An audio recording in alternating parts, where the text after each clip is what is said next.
Bonjour à vous mesdames et messieurs, merci de nous retrouver ce matin sur notre antenne. Bienvenue encore avec 10-12, le Zénith plaisir, en même temps de vous savoir nombreux à ce rendez-vous quotidien entre 10h et 12h. Comment comprendre ce qui se passe aujourd'hui dans l'Undi? Ils sont très nombreux d'ailleurs, des chefs de canton, voire de deuxième degré, qui ont accepté de prendre 300 000 francs CFA pour apposer leur signature sur un document qui sera vu comme une pétition en vue de tourner le dos à ses compatriotes camerounais. D'ailleurs, pour l'association considérée comme brigade anti-Sardina, qu'est-ce qui peut expliquer aujourd'hui qu'une ministre fut-elle députée, qu'une élite, autant pour moi, fut-elle ministre, rentre dans un jeu où elle souhaiterait bien sûr distribuer de l'argent au chef supérieur? Comment ramener le Cameroun à une nouvelle orientation sans pour autant éloigner les Camerounais des réalités qui nous sont propres aujourd'hui? Madame, messieurs, on en parlera et on ne lâchera point. Comment comprendre en même temps ce qui se passe aujourd'hui avec des sorties un peu plus que nombreuses sur les réseaux sociaux depuis hier d'ailleurs? C'est le cas avec le ministre du Travail et de la Sécurité sociale, Grégoire Wona, qui est revenu lui aussi rappeler aux Camerounais que le pays est menacé et, dit-il en même temps, il condamne à sa façon justement les élans, les propos tribalistes qui ont pignon sur eux aujourd'hui au Cameroun. Mais qu'est-ce qui peut justifier justement la sortie, dira-t-on, tardive de Grégoire Owona? Pourra-t-il au moins reconnaître que son parti et ses militants, et notamment quelques caciques justement du RDPC, sont investis dans cette pratique depuis au moins 1982? Pourquoi une sortie au moment où nous parlons, et surtout dire et rappeler que le pays est menacé? On en parlera. Alors, on le sait, il y a quelques jours seulement, le ministre de la Communication, porte-parole du gouvernement, René Emmanuel Sadi, faisait savoir que le Cameroun est un pays de droit. En rapport avec les manifestations de Genève la semaine dernière, le ministre de la Communication rappelait que pour tout problème, il est important de retourner, les résoudre au Cameroun. Il est important de rappeler que le MRC, le Mouvement pour la Renaissance du Cameroun, parti politique camerounais, a initié une marche pour le 25 juillet prochain à Juge-3. Le gouvernement ou encore le sous-préfet de Yaoundé Premier a vite fait d'annuler cette marche-là, et on se pose la question finalement de quel état de droit parlons-nous au Cameroun? Comment comprendre en même temps qu'il y a eu une marche hier matin à Mokolo dans l'extrême nord et que la marche initiée par le mouvement pour la Renaissance du Cameroun soit refusée aujourd'hui? Comment comprendre qu'il y a eu une marche il y a quelques jours seulement du côté des Bolova et qu'au moment où on souhaiterait avoir une autre marche au niveau de Yaoundé, que ce soit refuté? Madame, monsieur, on en parlera ce matin, mais surtout, tenez bon parce que ce sera le Cameroun dans ses réalités. En compagnie de la grande famille, jusqu'à 12h, vous serez servi fièrement. Bonbon Bengan, bonjour à vous et bienvenue ce matin. Bonjour Monsieur Ngachou-Numba, bonjour à vous chers téléspectateurs. Je salue particulièrement Monsieur Galax Etoga, secrétaire d'État à la Défense en charge de la gendarmerie. On a tué un de mes enfants hier à la brigade de gendarmerie de Pouma. Interpellé avant-hier, il s'est retrouvé mort. Hier, j'ai refusé d'en parler, d'en faire état. J'ai dit au sous-préfet de Pouma, faites dans ce que vous voulez, mais moi, je voudrais dire à Galas et Toga, donne-moi mon fils. Qu'est-ce qui s'est passé? Qu'est-ce que vos agents font dans les brigades gendarmerie? C'était l'un des frères qui est décédé, l'un de mes frères aînés qui est décédé. Son fils a été interpellé. Pour quelle raison? On ne me dit pas. J'ai retrouvé mort. Donc il est mort à la brigade de gendarmerie de Pouma. Voilà. Tout à fait. Donc interpellé la veille, le lendemain il est décédé. Tout à fait. Le lendemain il est décédé. Donc M. Galas et Toga, il doit me donner mon fils. Me remettre mon fils. Ça commence très mal ce matin. Chalamel, bonjour. Bonjour monsieur Michel Ngachou, bonjour Dominique Audrey, bonjour Isabelle Carole, bonjour à tous les téléspectateurs. Que se passe-t-il dans les différentes laveries? Il se passe au niveau de Bonamoussadi qu'il y a un gang de personnes. Lorsque vous venez laisser vos véhicules à la laverie, à certains laveurs, vous laissez les clés. Ils récupèrent les clés de vos véhicules et vont chez des mécaniciens pas très loin, histoire de laisser sécher la voiture, afin qu'on enlève les catalyseurs de vos véhicules.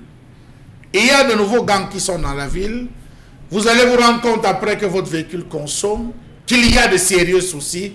Faites très très attention. N'abandonnez plus les clés. Partez avec les clés. Faites laver et revenez prendre vos véhicules. Parce que beaucoup se sont retrouvés désormais à rouler, avoir une consommation très élevée, alors que c'est là où vous laissez qu'on a réussi à enlever les catalyseurs.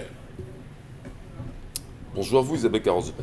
Bonjour Michel, bonjour à ceux qui regardent le programme ce matin. Et j'ai bien envie ce matin de dire bonjour au gouverneur de la région de l'Ouest ce matin. La vente de porc interdite de ce côté-là, est-ce qu'une telle mesure pourra être effective? C'est toute la question qu'on a bien envie de se poser ce matin quand on sait très bien le niveau de marché, de commercialisation qu'a atteint cette viande, que ce soit de ce côté-là ou encore dans bien d'autres régions du pays. Est-ce que ce sera possible d'appliquer tout ce qu'il y a autour, monsieur le gouverneur? J'espère que ce sera le cas dans tous les cas. Just wait and see. Dominique Audrey, bonjour. Bonjour Michel Gachou, bonjour aux téléspectateurs. Ça va bien? Comme le Cameroun, par endroit, ça va. Par endroit. Très bien.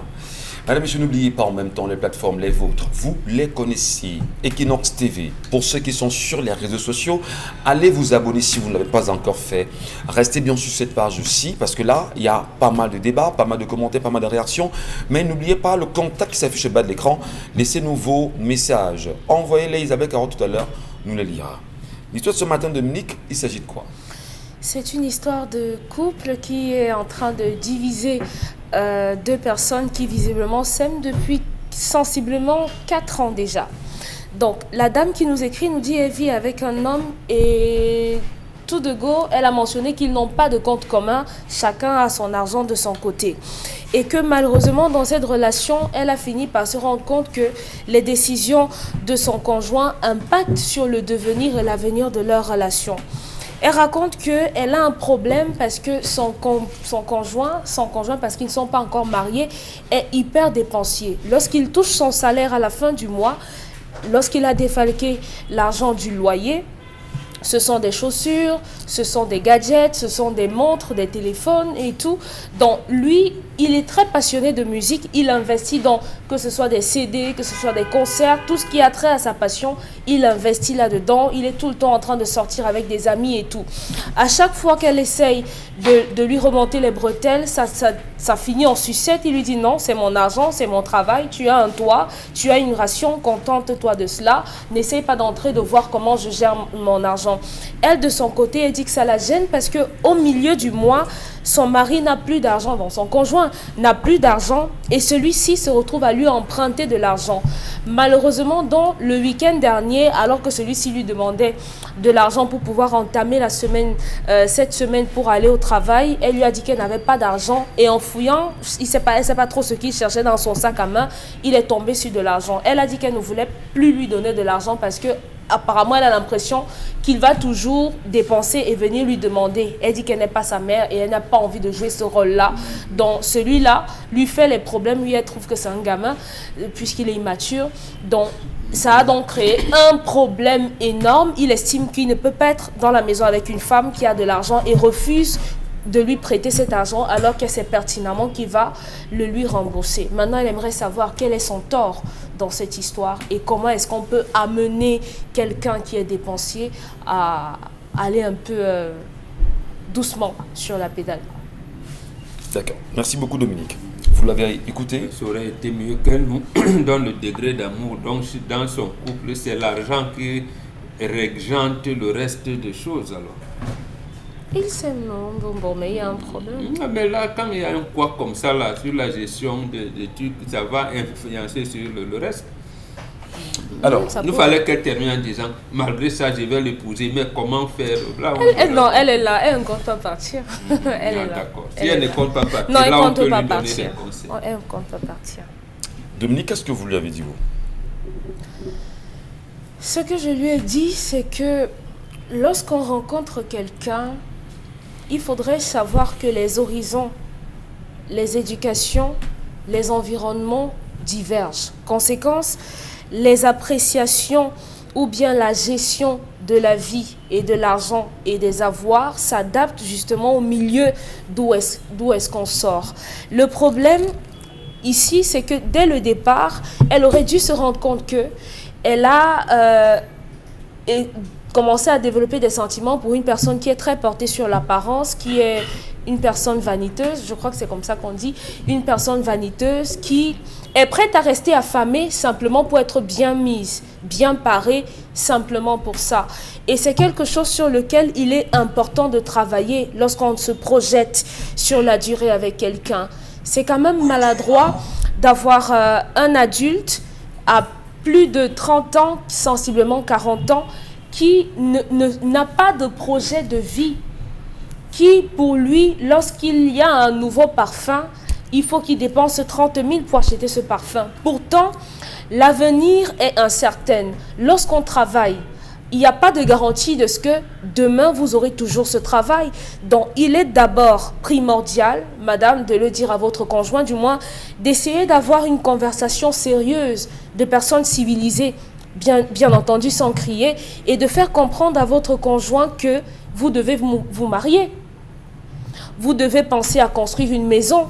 Et à aucun moment, vous ne pourrez le faire si vous êtes autant dépensier dans votre couple.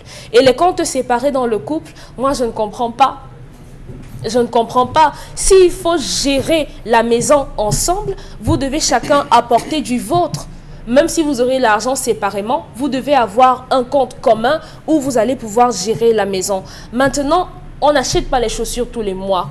On n'achète pas les vêtements tous les mois. On n'achète pas les montres tous les mois. Tout se fait de façon échelonnée. Donc, on a l'impression que dans votre couple, vous évoluez en rang dispersé. Chacun fait sa vie de son côté et ça ne peut pas avancer. Vous ne pourrez pas matcher de cette façon-là. Donc, simplement, essayez, continuez, ne lui donnez plus votre argent. Ça, c'est déjà clair. Il faudrait qu'il comprenne, qu'il apprenne à tirer les conséquences de son irresponsabilité. S'il dépense son argent dans des sorties, dans l'alcool, avec des amis, ce n'est pas pour que vous veniez lui donner votre argent. Ne lui donnez pas. Il va se fâcher, mais après, sa colère, ça va baisser puisque ça ne va pas remplir une fourchette.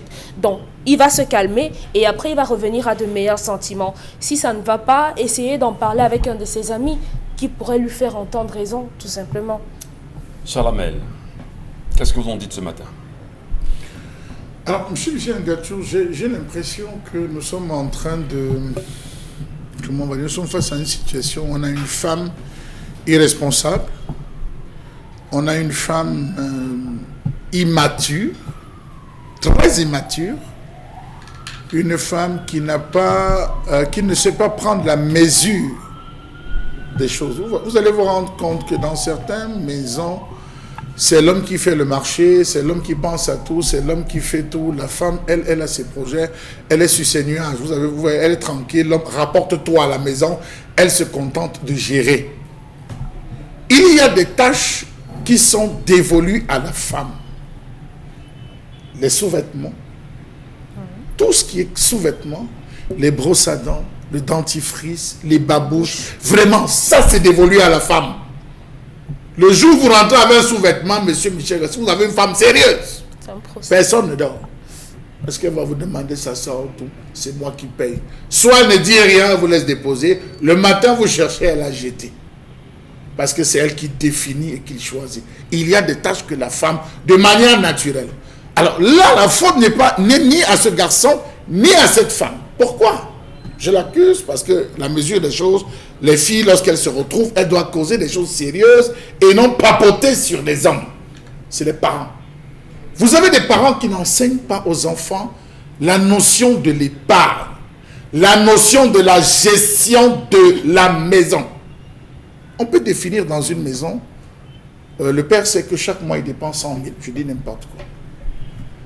Un mois il appelle sa fille. Il dit à sa fille, ta mère m'a énervé le mois-ci. Je ne veux plus qu'elle touche mes 5 francs.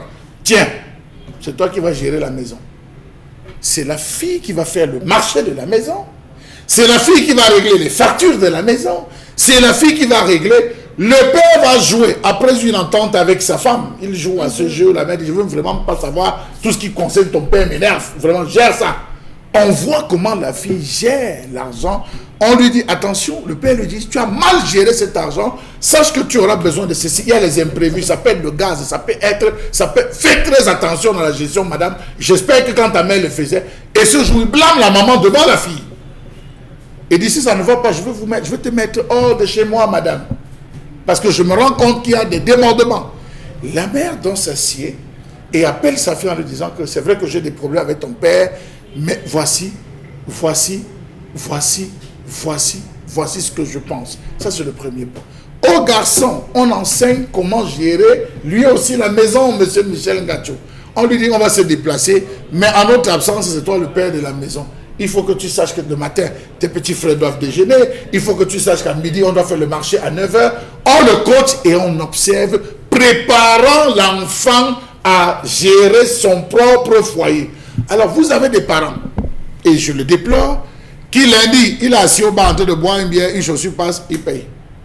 Mardi, il est assis, il voit une autre paire de chaussures qui va, il paye. Mercredi, il voit un pantalon, un beau pantalon, il paye. Vous voyez, Isabelle sourit. Elle lâche le sourire parce qu'elle est dans le film. Vous voyez, il voit un autre qui passe, mercredi, il paye.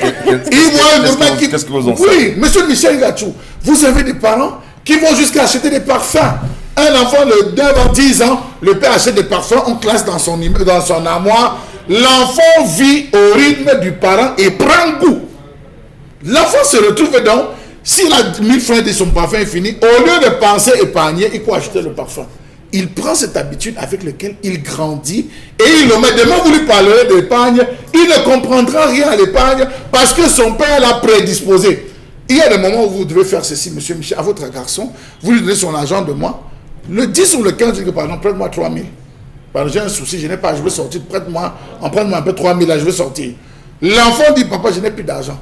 À ce moment, vous vous arrêtez. Vous faites de ça un problème sérieux avec l'enfant, qu'il comprenne qu'il doit toujours avoir une réserve. C'est des stratégies que nos parents avaient. Donc, on ne peut pas s'en prendre à ce garçon, ni à cette fille. Ils n'ont pas reçu l'éducation nécessaire pour pouvoir se prédisposer. Et vous allez voir, il y a beaucoup de couples aujourd'hui, ils sont à 20 ans de location. Ils n'envisagent pas construire. Ils sont à 30 ans, monsieur Michel Gachou. C'est les voitures que vous voulez voir dans le parking. Non, je vous assure. C'est les écrans X que les gars payent. C'est des matelas. C'est la déco totale. C'est des voyages à Dubaï, des voyages à Paris. Mais dans le truc projet, rien. Pas de construction, pas de plan B. Ils vivent comme des oiseaux. Et le jour que la réalité les rattrape, ça devient total. Et que les gens n'oublient pas. Quel que soit ce que vous faites, vous ne vivez qu'avec 30%. Vous avez 100% quand vous gagnez votre salaire, mais vous épargnez 70% et vous mangez 30%. Donc, quand vous partez, c'est les autres qui mangent le reste. Merci beaucoup. Isabelle Carole, vous l'avez entendu, vous avez pris des avis. Votre commentaire sur l'histoire de ce matin? Alors, je crois que je peux comprendre la peine de cette dame parce que c'est difficile pour elle, c'est dur, c'est très compliqué parce que vous savez, dans un couple, c'est l'homme qui est le chef de famille, comme on a si bien coutume de le dire. Et par conséquent, il a cette lourde responsable de pouvoir entraîner les autres sur cette meilleure voie. Et l'aspect financier dans un couple, c'est un domaine extrêmement important qui peut même justement créer des failles, qui peut même conduire à des éclats de voix, qui peut conduire même d'ailleurs à aboutir à des séparations, malheureusement, la question financière ou encore la gestion des finances dans le couple. Et tout simplement, c'est monsieur qui donne le ton. C'est lui qui justement décide des perspectives, de la gestion de ses fonds. Alors, si lui commence à être dépensé, il fragilise la femme. Ça, il faut le savoir parce que c'est sûr, c'est la femme qui doit donner à manger aux enfants. C'est elle qui sait quand il faut changer de rideau, acheter de nouveaux rideaux, qui sait quand est-ce qu'il faut changer de tapis, qui sait quand est-ce qu'il faut acheter une passoire à la cuisine, qui sait quand est-ce qu'il faut qu'elle achète une paire de chaussures à son mari et tout ce qui va avec. Donc, quand vous, maintenant, vous n'arrivez pas à provisionner votre femme comme il se doit, vous êtes en train de la fragiliser. Puisqu'il faut bien qu'elle remplisse un certain nombre de choses dans la maison qu'elle ne peut ne pas. C'est-à-dire que donner à manger aux enfants, leur donner le minimum en termes de vêtements, qu'ils aient au moins 2-3 paires de chaussures pour aller à l'école. Si vous, le père, vous ne le faites pas, vous ne mettez pas les moyens à disposition pour votre femme de le faire, c'est un problème. Pourquoi? Parce que vous avez du mal à gérer l'argent. Moi, je ne sais pas comment les gens font pour vraiment s'agiter. Il y en a qui, quand ils ont gagné un marché de 500 000 ou 100 000 à main, ça dit que si cet argent les finit par le sommeil, ils ne le trouvent pas. Oui, il y a des hommes comme ça, malheureusement. Ça dit que pour lui, aussitôt qu'il a gagné un marché, il faut absolument que cet argent finisse. Il faut qu'il ait acheté tous les plus beaux jouets de la terre pour donner à ses enfants. Il faut qu'il ait acheté des chaussures de marque pour donner aux enfants. Il faut qu'il ait... Dans un couple, la notion de... C'est-à-dire que d'avoir beaucoup de tact, la mesurette dans la gestion des fonds est extrêmement importante. Parce que l'enfant, pour qui vous avez l'impression de tout donner, vraiment qu'il faut qu'il soit au top, il ne faut pas qu'il regarde ce que le voisin a et tout, vous oubliez une chose. Si cet enfant demain n'a pas de quoi manger, il oubliera absolument qu'hier son père lui avait offert, je ne sais pas quel ballon, quelle chaussure, quel écran plat et tout, encore avait payé sa pension à tel... Parce que c'est quotidien. C'est pas du genre, ok d'accord, pendant 5 ans mon père m'a élevé, il m'a donné à manger, il m'a fait ci, il m'a fait ça. C'est toute une vie. Quand vous êtes déjà parent, quand vous êtes en couple, c'est toute une vie que vous devez encadrer votre femme et lui donner tout le nécessaire. Donc il n'est pas question de dire, hier je te donnais 100 000, avant je te donnais 150 000, vraiment, donc si aujourd'hui je ne t'ai pas donné, tu n'as pas à te plaindre. Il faut que les gens sachent que c'est quotidien. C'est pour ça qu'on parle du pain quotidien, parce que c'est au quotidien que vous devez être capable de pouvoir remplir ces choses basiques et justement vitales dans la vie d'une personne. Je crois qu'elle a en face un homme qui est extrêmement dépensier, un homme qu'il faut absolument et urgemment recadrer, sinon ça va très mal finir dans ce couple. Et demain on aura vite fait de dire, que ce soit dans la belle famille ou encore de la part de monsieur, que non, cette femme est très hautaine, non, vraiment comme elle a trouvé un petit boulot au coin de la rue, vraiment elle se prend la tête et tout. Or, il ne s'agit pas de ça. Il s'agit d'une femme qui est épuisée à tous les niveaux, mentalement, financièrement, physiquement, parce qu'elle a toujours été lessivée par le mari. Et que faites-vous du principe de la complémentarité qui voudrait que les insuffisances de l'un soient pariées par l'autre? Les insuffisances des uns ne doivent pas entraîner les autres. Non, mais c'est vous qui parlez de complémentarité sur ce plateau tout le temps. Je suis d'accord et j'insiste là-dessus. Le mariage, c'est la complémentarité. Ça, je le dis, je change pas de vous renvoie vos propos. Maintenant, ce que je dis, parce que là, on n'a pas affaire là à un homme qui a commencé à être comme ça aujourd'hui. Elle parle de 4 années de mariage. Et avant les 4 années... Ils ne sont pas mariés. Mais ils vivent ensemble. Ils ne sont pas mariés. Ils ne sont même pas ou pas? Non, je vous renvoie vos propos. C'est vos propos que je vous renvoie. C'est une habitude que vous avez, vous et Dominique Audrey, sur ce plateau. Je vous renvoie juste cela en disant, on voit sur le principe qu'ils ne sont pas mariés. Donc, vous parlez de complémentarité, il y a engagement. Ils veulent aller, il y a pas de complémentarité. Ça suppose que les insuffisances de l'autre sont couvertes. Donc elle devait couvrir les insuffisances de son mari. Tout le temps. Michel Ngatou. Cette femme n'a pas dit qu'elle divorce. Elle n'a pas dit qu'elle prend ses affaires pour aller chez eux. Elle n'a pas dit qu'elle quitte cette somme. Parce que si elle avait dit qu'elle quittait l'homme, le discours aurait été différent. Absolument. Si elle avait dit je quitte mon mari parce qu'il est incapable de me donner à moi, c'est autre chose. C'est pas de ça qu'elle pose le problème parce que justement elle a encore de l'affection pour cet homme. Si elle ne l'aimait plus, elle n'aurait pas écrit pour dire vraiment voici ce que je vis dans mon couple. Monsieur aurait constaté que madame est partie tout simplement. Donc je crois qu'ici, il s'agit d'une relation de complémentarité et justement, au nom de l'amour, elle a envie de sauver cette relation. Elle a bien envie de pouvoir avoir un homme qui permette avec elle de pouvoir mettre le couple au niveau où il faut. Donc ce que je pense, c'est qu'il faut qu'elle ait une conversation, du moins qu'elle multiplie les conversations avec son mari. Et si c'est même vraiment ça, qu'elle trouve même des membres de la famille. Parce que si on parle de 4 ans, ça veut dire qu'elle a essayé, réessayé. Donc qu'elle appelle quelques membres de la famille pour essayer de voir cette situation. Je voudrais également que l'on prenne, on va dire, la sanction, qu'elle soit positive ou négative sur cette histoire Mohambengan. Vous êtes le patriarche de ce plateau. Comment vous comprenez ça? Quel encadrement, quelle orientation vous donnez? Surtout pour éduquer ceux qui nous regardent ce matin. Et en fait, pas grand-chose. Ce que j'ai appuyé, c'est que les autres ont dit. En fait, Charles Hamel veut dire la femme reste ministre de l'Intérieur. Il y a des dépenses pour lesquelles vous avez l'obligation de justifier. Je dis bien l'obligation de justifier. Ça veut dire que ce ne sont pas vos dépenses. Ça veut dire également en ricochet que si vous avez une bonne femme, en fait, c'est elle-même qui est la caissière de la maison. Mais vous pouvez garder un peu d'argent pour boire votre bière avec les amis et tout. Et que de temps en temps, même s'il vous arrive d'acheter les chaussures de l'enfant, c'est une surprise. Et peut-être quand vous voulez négocier la nuit, donc voilà, vous pouvez venir comme ça avec quelque chose et tout ça. Non, mais c'est la femme qui est le ministre de l'Intérieur. C'est ce qu'elle revendique ici. Effectivement, le garçon semble n'avoir pas eu une préparation préalable.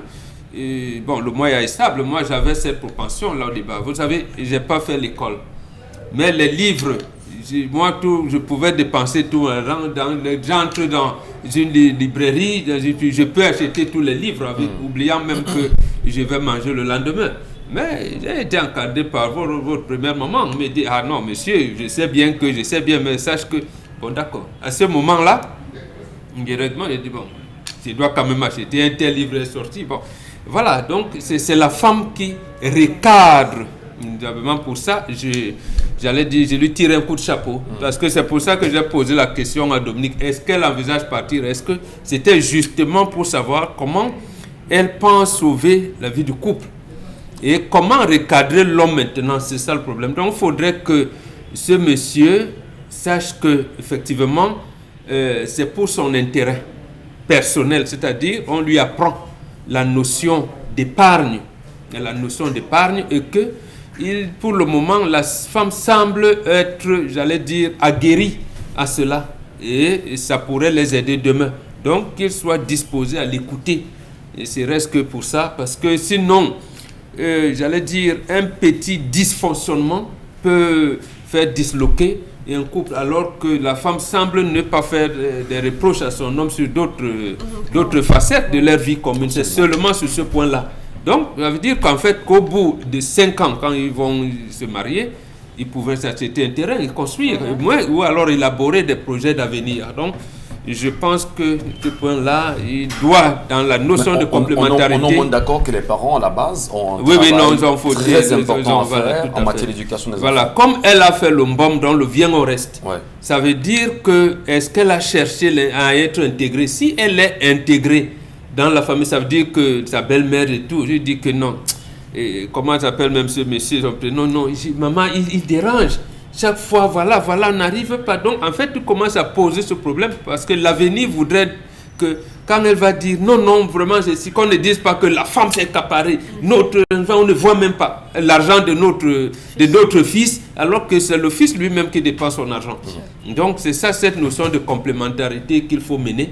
Donc, qu'elle la fasse, si sa belle-mère vit encore, elle peut lui en parler en tant que maman.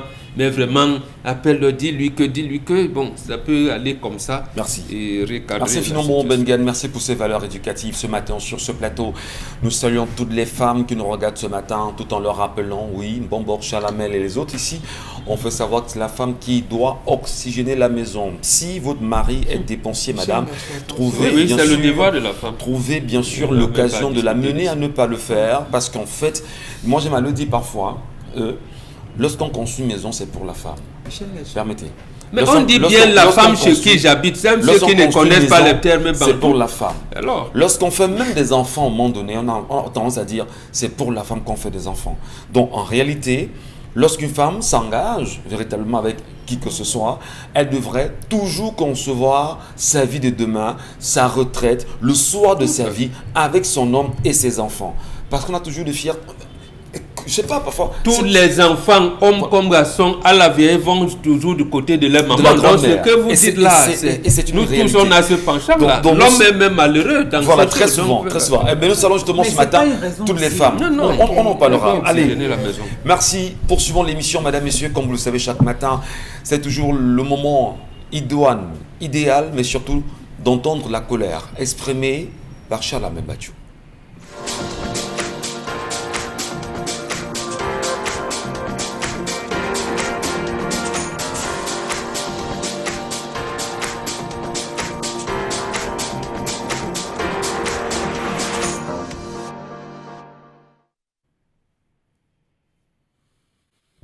Je m'interroge ce jour sur la question de la réhabilitation de la falaise de Tchang au Cameroun. En l'espace de 2 ans, la falaise de Tchang a enregistré un nombre impressionnant de décès liés à des accidents de circulation graves. En 6 mois, la falaise de Tchang a déjà envoyé plus d'une 50aine de personnes, tous des adultes, dans la tombe. Il s'agit de 21 morts et 38 blessés en janvier 2018, 29 blessés et 55 morts, dont 30 personnes brûlées, le 27 janvier 2021. 5 morts et plus de 20 blessés dans la nuit du 25 au 26 mai 2021. Le samedi 19 juin 2021, un accident de bus de voyage de la compagnie General Express a fait des blessés et des morts. Fort de l'indignation de la communauté internationale et nationale, une mission d'inspection dépêchée par le ministre des Travaux publics s'est rendue à la falaise de Tian, où ils ont observé que des fondrières se forment sur la chaussée du fait de la forte pluviométrie dans cette localité du département de la Ménois. Et ils ont observé encore que l'écoulement des eaux est à l'origine, ou les écoulements des eaux à l'origine de la dégradation de bordures et des accotements de la route, est produit par le simple fait qu'on n'a jamais pensé pendant la construction de cet axe au rigole. Ou si vous voulez, aucun niveau pour comprendre. Autre paire de manches, la détérioration des équipements routiers dont les principaux sont les glissières de sécurité fabriquées en périmaçonnique. Constat fait, dis-nous, messieurs les techniciens en revêtement, est-ce que cet axe a été véritablement achevé? Non, l'axe Tian-Melon n'a pas été achevé depuis le départ de sa construction à cause d'un fait. Comment comprendre que cet axe subira, autant pour moi, un revêtement confortatif résumé en plusieurs points? Le bouchage des nids de poules, la réalisation des travaux de revêtement sur 22,5 km, dont 15 km sur la falaise et 7,5 km dans la partie de la plaine. Le traitement des points de glissement avec des travaux de maçonnerie à la falaise, la construction de 5 ouvrages d'art, dont 4 dans la plaine sur l'axe Melon-Tian, ainsi que leurs accès. Aura-t-on donc à la fin, lorsqu'on aura procédé à ce revêtement confortatif, résolu le problème? Point d'interrogation. Doit-on conclure que l'État n'a pas emprunté 17,22 milliards de francs CFA à la BAD, attendez Banque africaine de développement, pour que tant de vies humaines y périssent? Question. Savez-vous que les travaux de construction de la route Melon-Tian, longue de 22,5 km, dont 15 sur la falaise, n'ont jamais été achevés? Savez-vous que l'inauguration, si vous voulez la pose de la première pierre de cette route, a eu lieu à la veille de l'élection présidentielle de 2004, pendant que les travaux se poursuivaient encore sur le terrain? Savez-vous que c'est cette inauguration politique qui est à l'origine de la cessation de la poursuite de tous travaux sur le chantier? Dès cet instant, vous aurez compris pourquoi il n'existe ni la signalétique qui devrait être construite à l'entame de la falaise, ni les pistes de collecte qui n'ont jamais été réalisées parce que l'entrepreneur brésilien Andrade avait refusé d'ouvrir ces nouvelles routes, disait-il, on avait déjà réceptionné l'axe. Savez-vous que malgré les réclamations faites avec exigence, on n'a jamais produit une cartographie des points critiques à mettre sous haute et permanente surveillance sur cet axe particulièrement? Aujourd'hui, on est surpris encore politiquement que cette route tue, alors qu'on n'a fait que réceptionner pour une campagne présidentielle. On a dit on réceptionne, on a rassemblé les chefs de village, les chefs de groupement, qui ont salué l'initiative, qui ont salué la facilité avec laquelle ils pouvaient rallier désormais la ville de Douala, et un point, c'était terminé. Permettez-moi de vous dire que c'est le politiquement correct dans ce pays qui tue ce pays. Après tous ces meurtres, le gouvernement, au lieu de rattraper ses erreurs, nous apprend après les multiples descentes sur cet axe qu'il ne sera pas facile d'agrandir cette route parce qu'à gauche, il y a des ravins et à droite, des rochers. Allez revoir le plan initial de construction de cette route pour vous rendre compte que même la dimension de la route pendant la construction n'aura pas été respectée. Ils ont dit pour le moment, le seul engagement qu'il y a, c'est que l'entreprise traite les parties là où il y a eu enfouissement. Il y aura la pose des ralentisseurs, des vitesses par section sur les 15 km de la falaise, des ralentisseurs. Est-ce que ces ralentisseurs empêcheront véritablement les accidents? Autre question.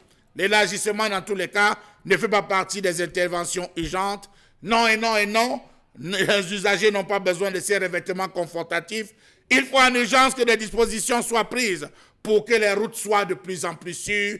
Restons sur la cartographie, sur le plan initial, et on aura un très bel axe, l'axe Tchang-Douala, au Tchang-Melon. Cher Lamel Bachou, et bien évidemment, madame, messieurs, vous le savez, ces derniers temps, il y a eu beaucoup de réactions autour de cette falaise de Tchang, dont d'ailleurs la dernière information fait savoir que cette falaise sera fermée pour des travaux qui doivent être réinitiés sur cette falaise-là. Rappelons simplement qu'en ce qui concerne la falaise de Tchang aujourd'hui, on le sait, c'est 15 km quand même sur cette falaise dans sa globalité, avec pratiquement 30 virages au niveau de la falaise et 700 dénivellations, d'environ 700, les dénivellations d'environ 700 mètres quand même aujourd'hui. Alors, comment comprendre que les derniers incidents au niveau de la falaise de Tchang ne soient pas de nature à réveiller les Camerounais pour demander de vrais comptes sur les origines même de cette construction de la route aujourd'hui? La colère exprimée ce matin Bengan par Chalamel voudrait effectivement que l'on se dise, est-ce que dans la réflexion ou dans les travaux qui vont être refaits au niveau de la falaise de Tchang, le gouvernement ou le ministère des Travaux publics compte-t-il réellement revenir sur le plan initial? Parce que cela, c'est le problème fondamental, Chalamel. Oui, mais absolument, il Là, faudrait. ils ont parlé d'infos de traité, juste là où il y a les enfouissements. Voilà. Et pourtant, il y a un plan. Un revêtement initial. confortatif. Voilà. Si c'est le terme cher au ministre Nganou, revêtement confortatif, en fait, en langage, en français, ça veut dire boucher les trous. Mais la chronique de Chalamel nous amène à l'étude du sol. Vous avez une distance de 22 km, donc 15 km de falaise. 15 km sur 22 de falaise. Ça veut dire qu'en fait, je pense quand même que le laboratoire de génie civil, le Labogénie, avait effectué des études de ce fait-là. Ça me rappelle également la notion de géographie. Parce que ce qu'on appelle cette matière, cette discipline à l'école, géographie, c'est la discipline, la plus grande discipline d'ailleurs, et c'est un terme militaire. Vous savez, quand on veut recruter les pilotes, on vous dit toujours bac scientifique. Mais les premiers cours et la plupart des cours de pilotage, c'est la géographie. Il en est de même dans l'armée. Que vous ayez bac plus 5 ou nous qui avons eu difficilement le CP, quand vous vous retrouvez dans le recrutement de l'armée, c'est la géographie. Mais comment se fait-il donc qu'on peut créer une route quelque part, on n'intègre pas la géographie de la ville? On vient, si on s'en tient à ce que Chalamel l'a dit, ça veut dire qu'en fait, ils ont fait des humains, ils ont dit, faisons le wassa-wassa. Le wassa-wassa. Donc, en fait, c'est comme si on avait mis une bombe à retardement quelque part en disant, donc, de toutes les manières, les élections sont passées. On a mis le goudron, tout le monde a vu. Donc, et on va commencer à accuser les chauffeurs qui ne savent pas adapter la vitesse à l'état de la route. Non, en fait, c'est un plan d'assassinat. Vous ne pouvez pas avoir fait ces études-là et ne pas faire une route aux normes. Dans d'autres pays, en Chine, on parle de la Chine, du Japon, ils ont des paysages, j'allais dire, plus accidentés que ce qu'il y a à Tchang. Mais il y a même la voie ferrée qui passe. Il n'y a plus de route. Et quelquefois, même la voie ferrée est à double sens. On vous dit, quand on dit qu'un train peut en cacher un autre, la voie ferrée est à double sens. Il y a même les autoroutes. Parce que la falaise de Tchang, pour ceux qui connaissent, en fait, ça ne fait même pas réfléchir des fois. Donc, en fait, on peut même faire l'autoroute sur la falaise de Tchang. Parce que ce n'est pas aussi accidenté que ce qui se passe ailleurs. Il y a des falaises. Donc, il y a une volonté qui sont plus accidentées. Voilà. Quand il a cité Andrade, ça m'a rappelé effectivement. Nous avons toujours eu des problèmes avec cette entreprise brésilienne. Pas du fait de l'entreprise, mais du fait de l'État. Vous savez, c'est Andrade qui a fait la route des églises, quartier de deux églises, jusqu'à entrée BP Cité, un peu après, donc je veux dire quartier Ndobat, avant l'entrée Camraï. Andrade leur dit à l'époque 92, mais non, on n'a pas terminé, il faudrait qu'on fasse encore des routes. Est-ce que vraiment on a dit non, ce que vous avez fait là, ça suffit. Il dit non, le renforcement même du goudron n'est pas approprié, puisqu'au même moment, Andrade avait dit qu'on pouvait éliminer les inondations à Bali en Comodo. Ils ont fait les drains. Mais il a dit, mais au Brésil, nous on couvre les drains. Nous on fait ci, on dit non, Andrade, ce que tu as fait là, ça va. Donc, j'ai peur que ce ne soit la même chose, une falaise de Tian, parce que lorsqu'ils acceptent de faire ce marché et qu'on veut maintenant renforcer le travail ou alors compléter, vous venez réceptionner, ils vont dire, ah, ils ont déjà réceptionné leur œuvre, moi je m'en vais.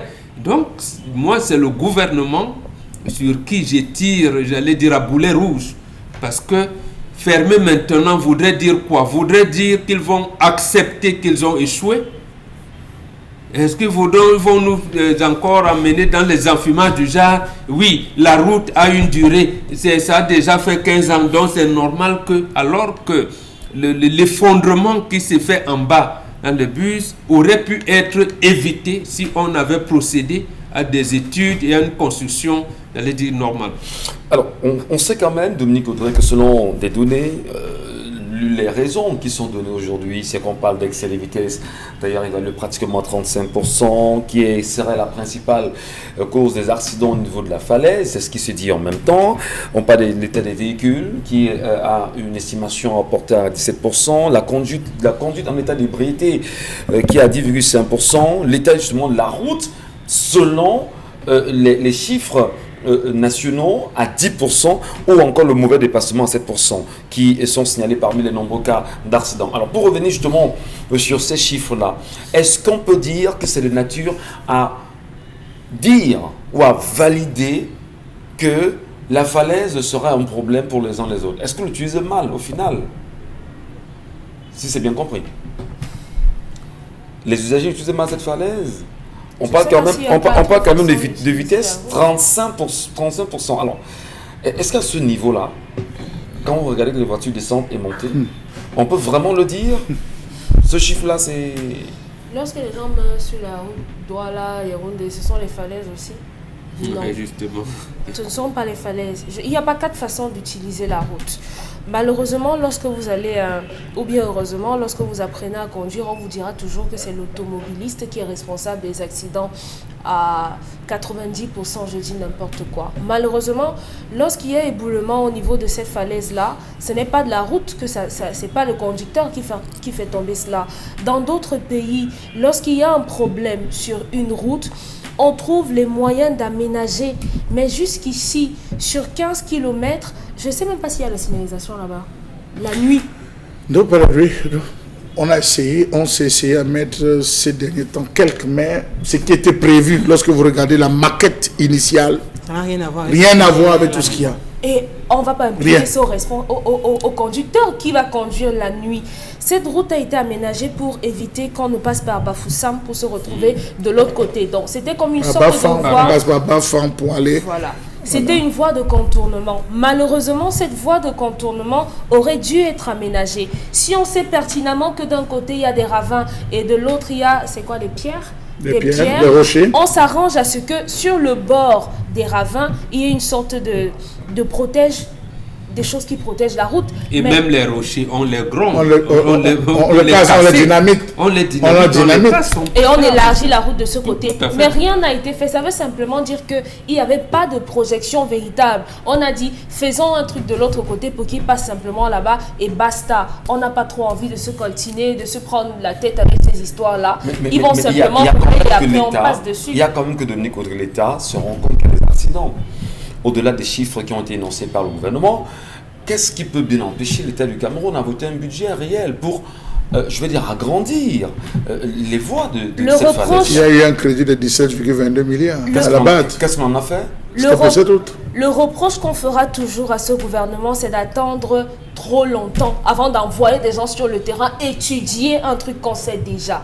Parce que c'est récemment qu'on a envoyé des gens, un monsieur qui est venu nous dire, voilà, le ministre a demandé qu'on renforce les lignes sur le sol pour que ça se voit la nuit. Mettez la lumière pour qu'on voit au moins la route la nuit. On va mettre des ralentisseurs, on va mettre des dos d'âne et tout. Ça fait longtemps que les gens meurent là-bas. Ce n'est pas aujourd'hui que ça commence. Ce n'est pas aujourd'hui. Pourquoi toujours attendre que la situation soit incontrôlable pour pouvoir envoyer des gens? Absolument. Ça veut simplement dire qu'ils se foutent foutrement de la gueule des Camerounais, ça ne les intéresse pas plus que ça. Donc certainement, il y a eu trop de voix qui se sont élevées. On a tellement parlé des gens qui sont morts là-bas. Simplement, les 6 premiers mois, on a plus de 60 morts simplement à cet endroit-là. Si on fait le décompte sur toute l'étendue du territoire, ça va, c'est énorme que la route tue autant, que les voitures, les gens meurent par la voie routière autant. Donc ça veut dire que ce que le ministre annonce, ça arrive trop tard. Ça arrive trop tard. Et ce qu'il dit qu'il va faire, c'est négligeable. Ça ne représente absolument rien. Il ne va rien faire du tout. Parce que venir mettre un dodan, les populations auraient pu prendre des sacs, mettre de la terre et poser en route. Ça aurait fait office de dodan. On a besoin de plus que ça. Oui. Et surtout parce qu'il y a un risque même d'effondrement de la chaussée. Ça peut tomber. Il y a un risque d'effondrement de la chaussée à certains endroits. Et c'est triste parce que cet endroit est censé être un lieu touristique. Il y a un village qui se voit depuis la falaise. On aurait pu capitaliser ça. Dans d'autres pays, Lutieux, je sais pas si je prononce. Après Fombab, par exemple, on aurait pu capitaliser. Dans d'autres pays, on fait les tramways, les trains sous l'eau. Ici, là, vous avez même tout pour pouvoir faire un petit truc, une simple route. On ne vous demande pas de faire l'impossible, mais vous ne le faites pas. Mais après, ce ministère a eu le plus gros budget, le MINTP. On en parlera. Mais surtout, je veux comprendre, Isabelle Carole. On le dit, on le sait. Gouverner, c'est prévoir. Voilà où nous en sommes aujourd'hui, avec tant de tueries au niveau de la falaise. Est-ce qu'on peut comprendre tout de suite que, oui, c'est une preuve par 1 milliard que le Cameroun est mal gouverné. Si c'était bien pensé, est-ce qu'on en serait encore là aujourd'hui? Comment peut-on voter 17 milliards? Du moins, comment peut-on faire un prêt au niveau de la Banque africaine de développement pour réhabiliter cette route sans pour autant dire aux Camerounais ce qu'on voudrait faire à nouveau sur ce chantier-là? Les dodan, ils ont dit. Les dodan pour 17 ils vont milliards. faire les dodan, ils vont mettre les lignes, on va renforcer les lignes sur les lignes de signalisation. Attendez. Donc il n'y aura pas de feu, il n'y aura pas d'éclairage. On a 22 km avec 15 km de falaise. Oui. Donc on va prêter de l'argent, 15 milliards à la bas pour nous mettre des dodan là-bas. Oui. Et des signalisations. On va renforcer les lignes du sol pour que parce que ça se voit la selon eux, les automobilistes sont inciviques. Ils mettent les freins que j'allais dire qui se brisent. Voilà. On a vu des parties justement de cette falaise s'affaisser déjà. Oui, tout à fait. Alors, 17 milliards, c'est pour tout ça, Isabelle Carole. Je crois que si on est déjà capable de détourner des fonds qui servent à sauver des vies ou encore à soigner des malades, ce n'est pas des fonds pour une route. Vraiment, ça veut dire que là, on est moins sensible en fait parce que ça ne représente rien. Parce que si déjà vous détournez l'argent d'un malade, une personne qui est proche du tombeau, vraiment, combien de fois pour cette autre personne? Alors je crois que une route comme celle-là, vraiment en 2021, on ne devait pas refaire le sujet dessus. On devait être en train de parler de la CAN qui arrive, de comment ça se prépare et tout, et ne pas ramener encore le débat si bas. Ça montre à quel point on n'est pas en train d'avancer, bien au contraire, on s'en fout de ces personnes-là qui prennent quand même sur elles de voter ceux qui sont là aujourd'hui pour nous gouverner. Combien de villages la falaise de Tchon permet de desservir? Tellement de villages pour comprendre à quel point le trafic sur cette axe est extrêmement dense. Qu'on soit en période de vacances ou pas, le trafic sur cette axe est extrêmement dense, ce qui implique un renforcement de tout ce qu'il peut avoir autour pour donner au moins une petite allure qui permettrait de réduire le nombre d'accidents qui endeuillent et ne cessent d'endeuiller des familles. Les gens sont exclus. Quand je parle des gens, je parle bien des autorités parce qu'ils se disent, ok, d'accord, je ne suis pas concerné, c'est pas ma fille qui est laissée dans cet accident, c'est pas mon frère, c'est pas mon fils.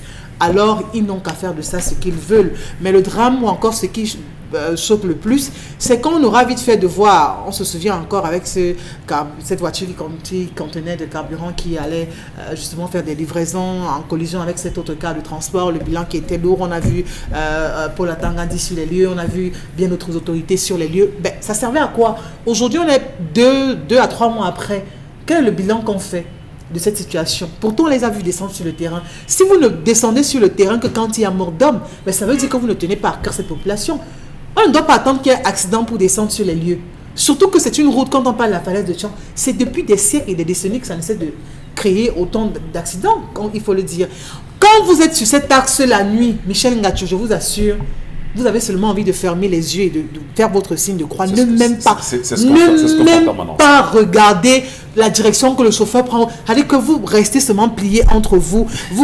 Franchement, je n'ai même pas le courage de regarder comment il apporte toutes ces belles. C'est tellement difficile. Qu'est-ce qu'on peut faire pour que le gouvernement camerounais, qui est supposé prévoir, revienne à la maquette initiale pour permettre aux Camerounais d'utiliser favorablement cet axe au niveau de la falaise?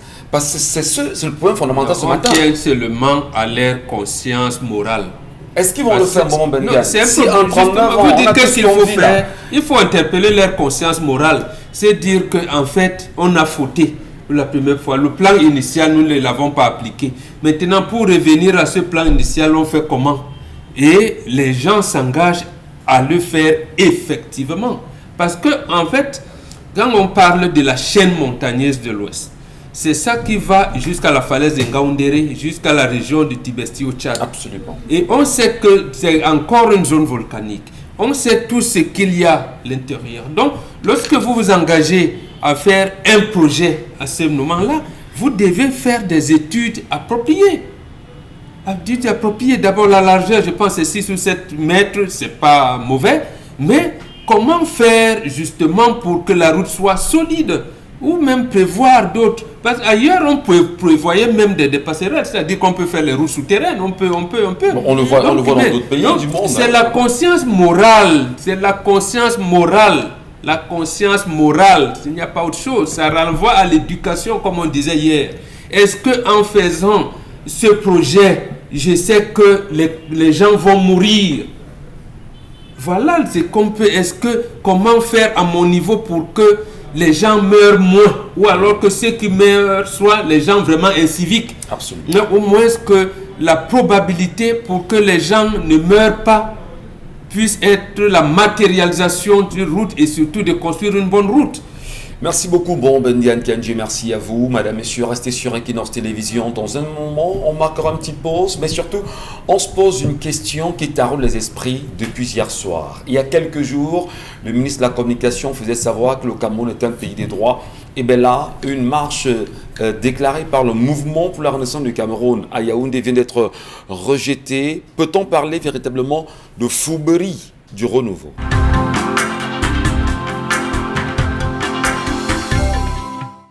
Bon retour à vous, bon retour à tous mesdames. Merci encore de nous retrouver comme c'est le cas chaque matin entre 10h et 12h sur Equinox Télévision avec 10-12, le Zénith. Et chaque jour nous tentons à notre façon de vous présenter le Cameroun, le vrai visage du Cameroun. Comment comprendre que depuis quelques heures seulement, l'un des activistes, on dira très important de la brigade anti-Sardina, qui est bien sûr, il faut le dire, une association anti-BIA initiée en Occident, notamment Calibro, connu sous le nom de Monsieur Thiam, camerounais qu'il soit, et fait savoir sur sa page Facebook qu'une nouvelle marche a été autorisée à Genève pour aller bien sûr réadresser un nouveau message au chef de l'État et qu'aujourd'hui, madame, messieurs, que l'on ne comprenne pas justement les différents mouvements qui existent en ce moment au cœur même de la République. On a décidé ce matin de faire un petit là-dessus, nous en parlerons. Mais avant d'y venir, Charlemagne Batchou, il est important que vous nous fassiez bien sûr, on va dire, le petit bilan, le regard réel sur qu'est-ce qu'il y a lieu de faire au-delà de l'appel qu'il faudrait faire au niveau du gouvernement camerounais concernant le plan initial de la falaise de Tian. Que peut-on faire pour amener le gouvernement camerounais à se plier au plan, au projet initial? 3 points. Le premier point, dire déjà que ça c'est une route politique. C'est une route politique. Politique. C'est un axe politique. Ce n'est pas un axe, M. Michel Ngachou, qui rentre dans les canons, on va dire, en termes de construction des voies routières. Non, c'est un axe politique parce qu'en 2004, lorsqu'on commence, c'est le Premier ministre qui descend avec toute une délégation, pose la première pierre à l'inauguration. Pendant qu'on le faisait, les gens étaient en train de travailler. Après ça, on a fait le revêtement que vous pouvez imaginer et c'était terminé. L'axe n'a jamais été achevé, comme l'axe de Bonabéry, qui n'a jamais été réceptionné sous l'air de Tonnet, ça n'a jamais été réceptionné. Cette route à quel niveau? Allez voir le dénivellement, vous comprendrez. Monsieur Michel Ngachou, pour ceux qui passent sur cet axe, lorsque le taux de pluviométrie atteint certains records, l'eau traverse l'axe. Hein. C'est dans une zone où, à un moment donné, les inondations, l'eau ne se gêne pas pour traverser, atteindre le niveau de la route, donc traverser, monsieur Michel Ngachou. À des moments, on coupe, et lorsqu'on a eu à faire des plaintes, les populations, notamment les chefs de cette plainte de Beau, ont eu à faire des revendications. On leur a dit non, c'est pas tout le temps, c'est un peu comme, on va parler du drain de Bessenguer. On a dit non, ça arrive quelquefois, c'est lorsque le taux de pluviométrie, vraiment, n'allez pas vous plaindre. Autre chose, monsieur Michel Ngachou, c'est que cet axe est dans une zone, est littéralement dans une zone marécageuse. C'est de l'eau partant du péage jusqu'à la montée de la falaise. C'est, monsieur Michel Ngachou, c'est les marécages. Vous avez les anciennes plantations de la Sèmerie, qui sont les anciennes rizières, qui sont là, monsieur Michel Ngachou. Ouais. À des moments, il y a des crues. Avant, c'était les éléphants même qui sortaient de la réserve pour faire du désordre dans le village. Dieu merci, on a réussi à contrer cela.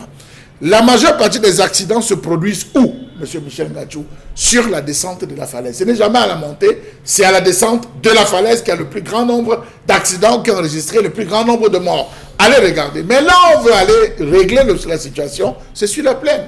Les enfouissements, c'est là on va aller contrôler les trous, parce qu'il y a des nids de poules, mon Dieu, c'est même plus des nids de poules, c'est des cratères. On va procéder à un revêtement confortatif. Il y a absence de rigole.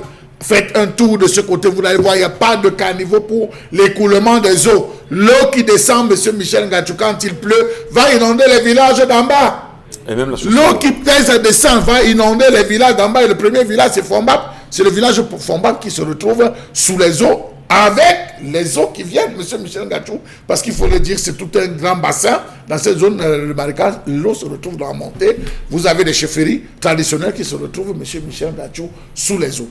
Comment donc on va penser qu'en termes de résolution du problème, parce que c'est ça aussi le truc, en termes de résolution du problème, on va mettre des ralentisseurs sur la falaise longue de 15 km. En montant, monsieur Michel Ngachou, il va causer d'énormes problèmes. Vous allez voir quelqu'un qui à peine aura passé le dos d'âne peut emballer, parce qu'il y a des dos d'âne sauvages qu'on connaît pas emballer. Au moment où il est en train de rentrer, où il cherche comment lancer, celui qui vient le prend. Est-ce que les dos d'âne sont une solution, monsieur Michel Ngachou? Quand même avec 17 milliards. Est-ce que les dos d'âne sont une solution? Franchement. Or, je pense que la première solution, on a vu que 2 accidents les plus meurtriers ont survenu au même endroit, à un virage. Vous prenez un virage, vous avez vu le virage en Z de Bangou, monsieur Michel Ngachou, pour ceux que vous allez à Bangou, et un virage en Z. C'est tellement abrupt que vous vous amusez en descendant, vous allez dans le bas-fond. On se rappelle que une des épouses, une des reines-mères de la chefferie avait fait un accident de ce côté. Du défunt chef avait fait un accident. Elle avait piqué droit, monsieur Michel Ngachou. Il n'y a aucune protection. Il faut des protections. On aurait procédé par dynamitage de ce rocher. Là où il y a eu l'incendie, là où il y a eu l'incident de plus de 25 morts et tout, on aurait pu procéder par le dynamitage dans cette zone pour l'élargissement de la route. On aurait pu mettre des réflecteurs, monsieur Michel Ngachou, c'est-à-dire en venant, lorsque vous venez à l'angle, on place un miroir, comme je vois souvent en Chine, qui vous permet de voir s'il y a un véhicule qui est en train de venir. Donc on prend la position pour empêcher l'éblouissement. C'est-à-dire vous qui venez, que le soleil, si jamais, ne réussisse pas. Il y a des ingénieurs qui ne travaillent que sur ces choses pour pouvoir vous indiquer, n'est-ce pas, lorsque vous arrivez. Vous prenez des virages sans mesurer. Vous avez des gens qui descendent. Lorsqu'ils descendent, monsieur Michel Ngachou, pour pouvoir négocier le virage, il a besoin d'emprunter, d'aller dans le sens de l'autre. Et vous avez quelqu'un qui est en train de monter, le gars se dit, si je bloque mon moteur ici, là, je ne suis pas sûr que je vais arriver. Il pousse à fond, et conséquence, au moment de freiner, il y a croisement. Donc je pense que la réflexion devait être tout autre. Vérifiez, monsieur Michel Ngachou, au niveau des, comment on appelle ça, des barrières, des petites barrières de sécurité, là, j'oublie, non, ça va me revenir, monsieur Michel Ngachou, qu'on fait avec le fer, là, le bord de sécurité. Non, on aurait pu le faire avec du béton. On aurait pu le faire avec du béton armé, c'est-à-dire toutes les zones accidentogènes, les points critiques.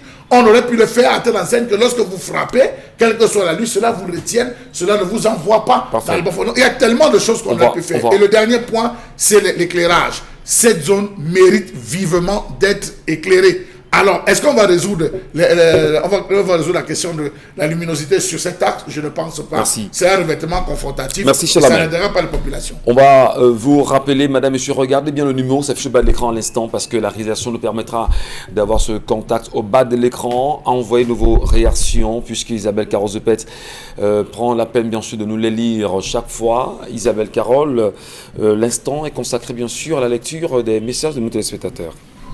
D'accord, la réaction. Bonjour aux panélistes, je suis sidérée et même pris, je m'excuse tout en m'interrogeant sur la qualité d'enseignement de mon personne. Je suis choquée de voir qu'une telle route ne fasse du mal à personne. Moi, j'ai perdu mon père sur cette falaise de Tchong et jusqu'aujourd'hui, je suis toujours sidérée de ce que rien n'a pu être fait pour aménager cette voie. Autre réaction, bonjour à vous le studio. Je m'interroge sur l'attitude de cette dame. Je pense que de telles préoccupations, elle ne devrait pas le porter en public, elle devrait en parler à son homme, voilà, avec lui, je crois que c'est ce que l'État veut dire, et ne pas pouvoir l'exposer. Exposer ses problèmes de couple de la sorte, c'est aussi fragiliser la relation. Simi Evrard qui envoie cette réaction. Peut-être c'est le mari en question, hein? Qui sait? Voilà. Toujours, il y a certains problèmes qui peuvent sembler anodins, mais qui vous dépassent à gérer à deux. C'est pour cette raison qu'on les porte d'abord aux membres de la famille, et puis et tout, et progressivement, mais sans que cela ne soit comme, j'allais dire, une plainte en tant que telle. Voilà, mais c'est une, on peut dire, indignation, une interpellation. Parfait. Voilà, pour le bien-être de la vie du couple et de la famille.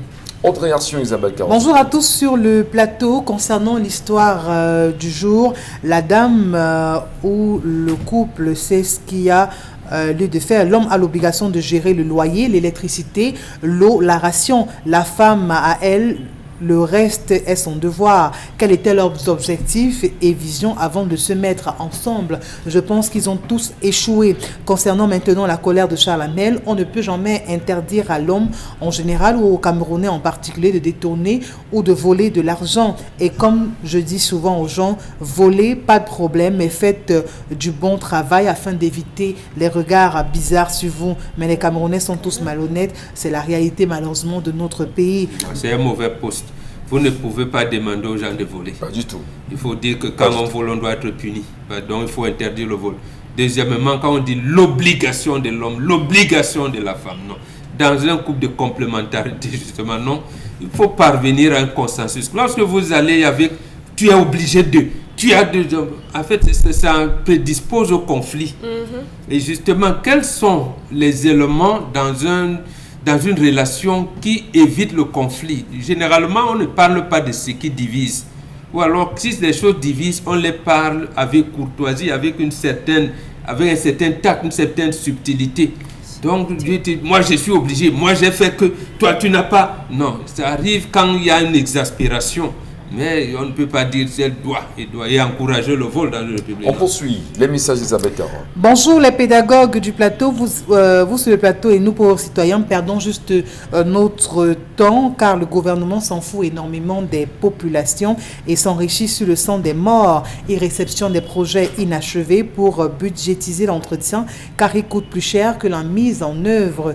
Mieux on ferme cette route à jamais que de laisser mourir les pauvres innocents à chaque jour.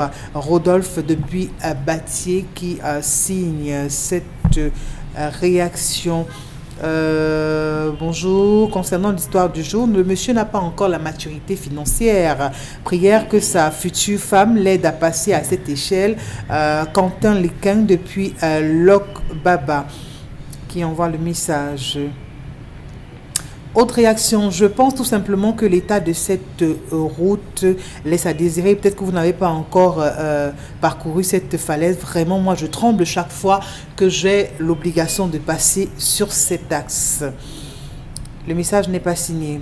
Autre réaction, message signé cette fois de Njoya depuis Yaoundé. Est-ce que le gouvernement même vous écoute? Moi, je vous regarde tous les matins et je me dis, est-ce que le Zénith a également regardé? La question, je vous la pose. Ils regardent, mais leurs termes, pour la plupart, tous les 60 quelque chose de membres du gouvernement, ils disent c'est les bavardologues. Et vous passez le temps à nous dire que ce qui ne marche pas.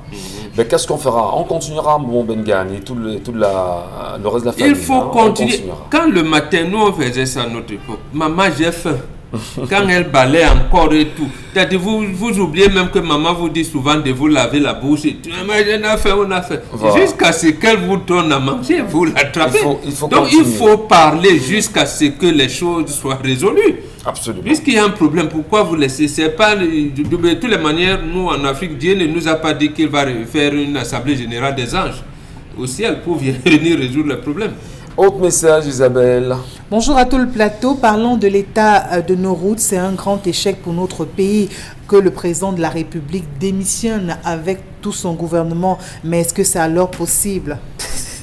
Il est parti, non? Comment c'est pas possible? Le message n'est pas signé. Son prédécesseur n'avait pas démissionné. Vous croyez que ce sera possible à cette allure? Bon, on ne pense pas. Donc, du moins, moi, je ne pense pas. Bonjour à vous en studio, vraiment votre émission est très intéressante, allez de l'avant.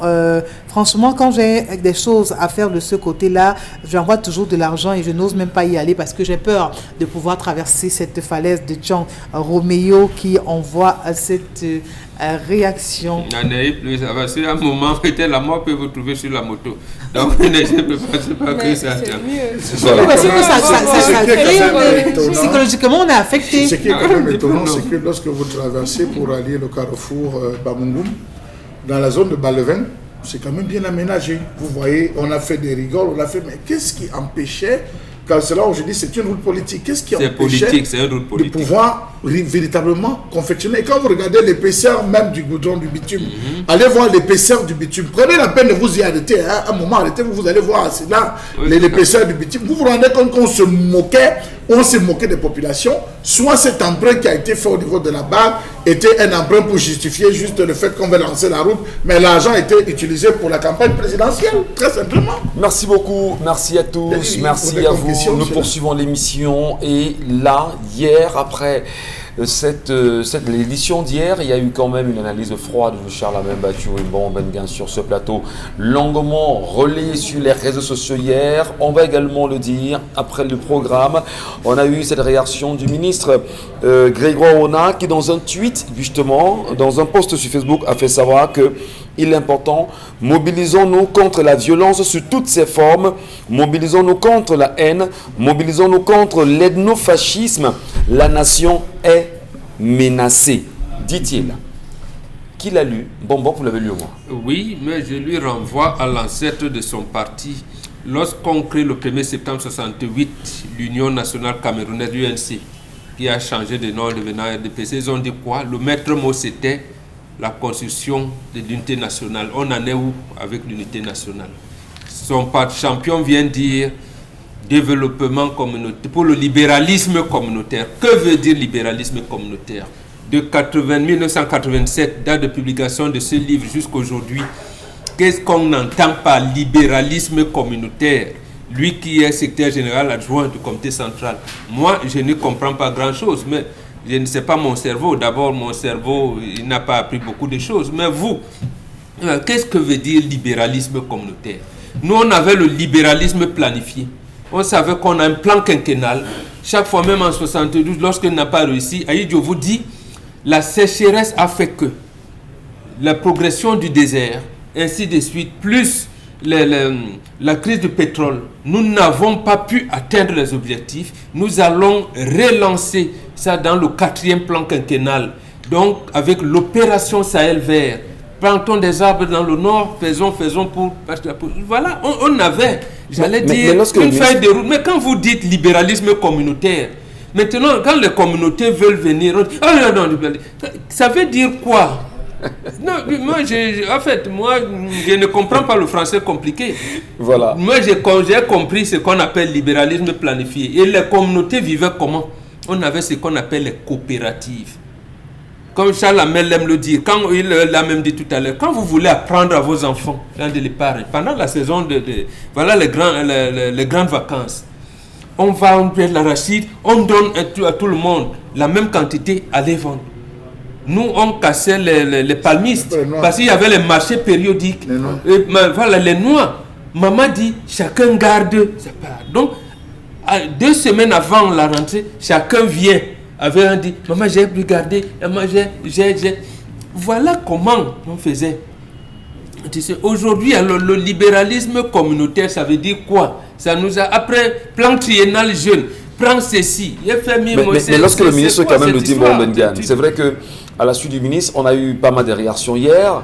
On se rend compte que les propos que vous avez portés ici hier en matière d'éducation, en rappelant aux uns aux autres que le tribalisme n'existe pas, mais qu'il y a plutôt des tribalistes qui font vibrer cette fibre-là. En fait, c'est pour s'accaparer les richesses, pour dire aux gens ne faites pas ci, ne faites pas ça, et pour cacher, j'allais dire, leur mauvaise gestion du pays.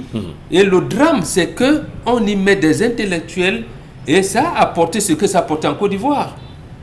Aujourd'hui, on appelait Houphouët-Boigny le sage, mais je ne sais pas si cette sagesse-là s'est matérialisée après lui. Donc, méfions-nous un peu de ça. Il faut se méfier rapidement. Et surtout lui, le ministre, il a pris le droit du gouvernement, je pense qu'il nous regarde. Il a écrit un livre interview avec Nombisi Ngaka en 1996. Un bateau dans la tourmente. RDP, c'est les raisons d'espérer. Je voudrais vraiment qu'il nous dise maintenant quelles sont ces raisons d'espérer. Le bateau est toujours dans la tourmente ou bien vous avez maîtrisé les eaux. La même question, je l'ai posée au président de la République parce qu'il a posé une question qu'on lui demandait de ne pas fêter. Le 20 mai 1984, il y avait coup d'État. Il a terminé son discours par 3 questions. Pourquoi sommes-nous Camerounais? Qu'est-ce qui nous rend fiers de l'être? Quel Cameroun voulons-nous pour nos enfants? Donc, ils sont encore là. Moi, je voudrais qu'ils nous répondent, qu'ils ne nous amènent pas la nation est en danger. Qui a mis donc la nation en danger? Là est toute la question. Et qui a mis l'État en difficulté? Voilà. Dans un instant, nous serons avec nos amis du Loto, du premier Loto qui sont avec nous sur ce plateau, madame, messieurs. On va échanger avec eux. Mais le temps que tout se mette en place quand même, cher Lamel, vous aussi, vous avez vu cette réaction du ministre Grégoire Ona? Monsieur Michel Ngachou, lui quand même, secrétaire général adjoint du RDPC. On dit au village que vous avez lancé le caillou, l'oiseau a vu. Ne vous contentez pas de vous inquiéter là où vous êtes tombé, mais prenez la peine de vous interroger sur comment vous marchiez et où est-ce que vous regardiez pendant que vous marchiez. Le Cameroun est menacé depuis le jour où lui-même avait déclaré qu'on peut vivre avec 36 250. Oui. Non, le jour où il a fait cette politique-là, il a seulement dévoilé. J'arrive. Pendant ses débuts, M. Michel Ngachou, on l'a vu à un moment donné prendre les devants, défendre les plus faibles. Mais le jour où il a pensé, il a dit qu'on peut vivre avec 36 250 francs, M. Michel Ngachou. C'est ce jour-là que les Camerounais ont commencé à comprendre que véritablement, ils devaient se mobiliser. Prolétaires, vous devez vous mobiliser pour pouvoir renverser véritablement sur un plan, n'est-ce pas, de manière normale, M. Michel Ngachou, l'ensemble des dispositions qui sont faites. Est-ce qu'on peut se soigner avec 36 250? Est-ce qu'on peut avoir bénéficié d'une bourse du gouvernement, arriver et dormir devant l'ambassade parce que cette bourse n'a pas été payée? Est-ce qu'on peut être Camerounais, demander à rencontrer son ambassadeur, l'ambassadeur ferme les portes, on veut rentrer au pays, on nous met des taxes et des taxes sur le passeport. Nous sommes à 36 250 alors que le passeport a 110 000 francs, M. Michel Ngachou. Vous vous rendez compte qu'à toutes les étapes, la santé, ça ne va pas. L'éducation, ça ne va pas. Ce tweet de ce poste en c'est un post sur son compte Facebook. C'est un post qu'il a fait sur son compte Facebook, M. Michel. Ça n'a pas d'importance. Ça n'a pas d'importance parce que le verre, le mal est profond. Non, le verre est déjà dans le fruit depuis longtemps. Je pense que ceux qui ont fait leur sortie hier pour pouvoir rattraper les propos qu'ils ont tenus le week-end devraient être interpellés. S'il veut véritablement qu'il y ait apaisement, si le ministre Grégoire Ona souhaiterait qu'il y ait apaisement, qu'il soit interpellé, traduit même au conseil de discipline du parti, qu'on trouve tout ce qu'on va trouver, mais qu'il soit interpellé sur les différentes positions qu'ils ont prises, les propos acerbes qu'ils ont tenus à l'endroit de certaines communautés. Si on va sur ce point, M. Michel Ngachou, je pense qu'on sortira de ces slogans creux. Mobilisons-nous, vivre ensemble et tout ce que vous pouvez imaginer. On entrera véritablement. Parce que tant qu'on ne va pas punir ces personnes derrière qui sont cachées des réseaux, derrière qui sont cachées des lobbying, Monsieur Michel Gatchou, mobilisons, nous ne servira à rien. On est menacé depuis du Bensikina jusqu'à la Colombe. Mais Sanganyamdi s'est mobilisé autour du chef de l'État. Quel sort lui est réservé? Merci beaucoup. Allez, on veut même le tuer progressivement. Dans un instant, on va peut-être s'arrêter là. C'était bien sûr une belle analyse froide encore ce matin. On va revenir sur nos amis de Premier Loto qui sont avec nous bien sûr ce matin. C'est un plaisir d'être avec Ingrid Etundi. Bonjour. Bonjour. Premier Loto. Oser, parier, miser, remporter la mise. Oser, valider, doubler, remporter la mise. Premier Loto. Premier Loto. Oser, parier, miser, remporter la mise. Oser, valider, doubler, remporter la mise. Premier Loto. Allez, cette fois-ci c'est la bonne. Bonjour à vous Ingrid. Bonjour Michel, bonjour à tout le plateau du Zénith et bien sûr aux millions de téléspectateurs de Equinox Télévision. Allez, on parle encore ce matin de Premier Loto et naturellement la pluie des millions de francs CFA se poursuit chez Premier Loto avec une série de super promotions. Et oui, la pluie de millions de francs CFA se poursuit chez Premier Loto avec notre vague de promotion depuis le 1er juillet. Eh bien, aujourd'hui, on est rendu à la 3e promotion qui regarde notre réalisateur de rêve par excellence. Il s'agit du Loto Super 4 cagnotte qui nous donne une très belle promotion de 20 millions de francs CFA ajoutés à la cagnotte aujourd'hui. Et donc, on se retrouve avec une grosse cagnotte de 35 millions et 700 000 francs CFA à décrocher pour la journée d'aujourd'hui. Alors, ruez-vous simplement vers les kiosques et les agences pour chacun acquérir son ticket à 300 francs CFA. Eh bien, c'est aussi simple à jouer, aussi simple à gagner. 35 millions et 700 000 francs CFA aujourd'hui, c'est la grosse cagnotte qu'on a au Loto Super 4. Je rappelle qu'on est rendu à la 3e promotion de notre mois de juillet, étant donné qu'on a commencé depuis le début du mois, avec de très belles promotions. Au Loto 5 sur 90, on a eu bien évidemment 50% de bonus sur les tickets. On a eu les Happy Hour. Et aujourd'hui, on a plus 20 millions de francs CFA ajoutés à la cagnotte du Loto Super 4, ce qui nous donne un montant global total de 35 millions et 700 000 francs CFA à décrocher aujourd'hui. Et c'est quoi bien sûr le principe du jeu Loto Super 4 cagnotte? Le principe il est simple, je l'ai dit, vous vous rendez simplement dans les kiosques et dans les agences. On a 54 numéros au départ. Les numéros vont de 1 à 54 naturellement. Eh bien, vous choisissez 4 numéros que vous validez à 300 francs CFA seulement. Eh bien, vous le savez, avec 2 bons numéros, vous repartez avec 4 500 francs CFA.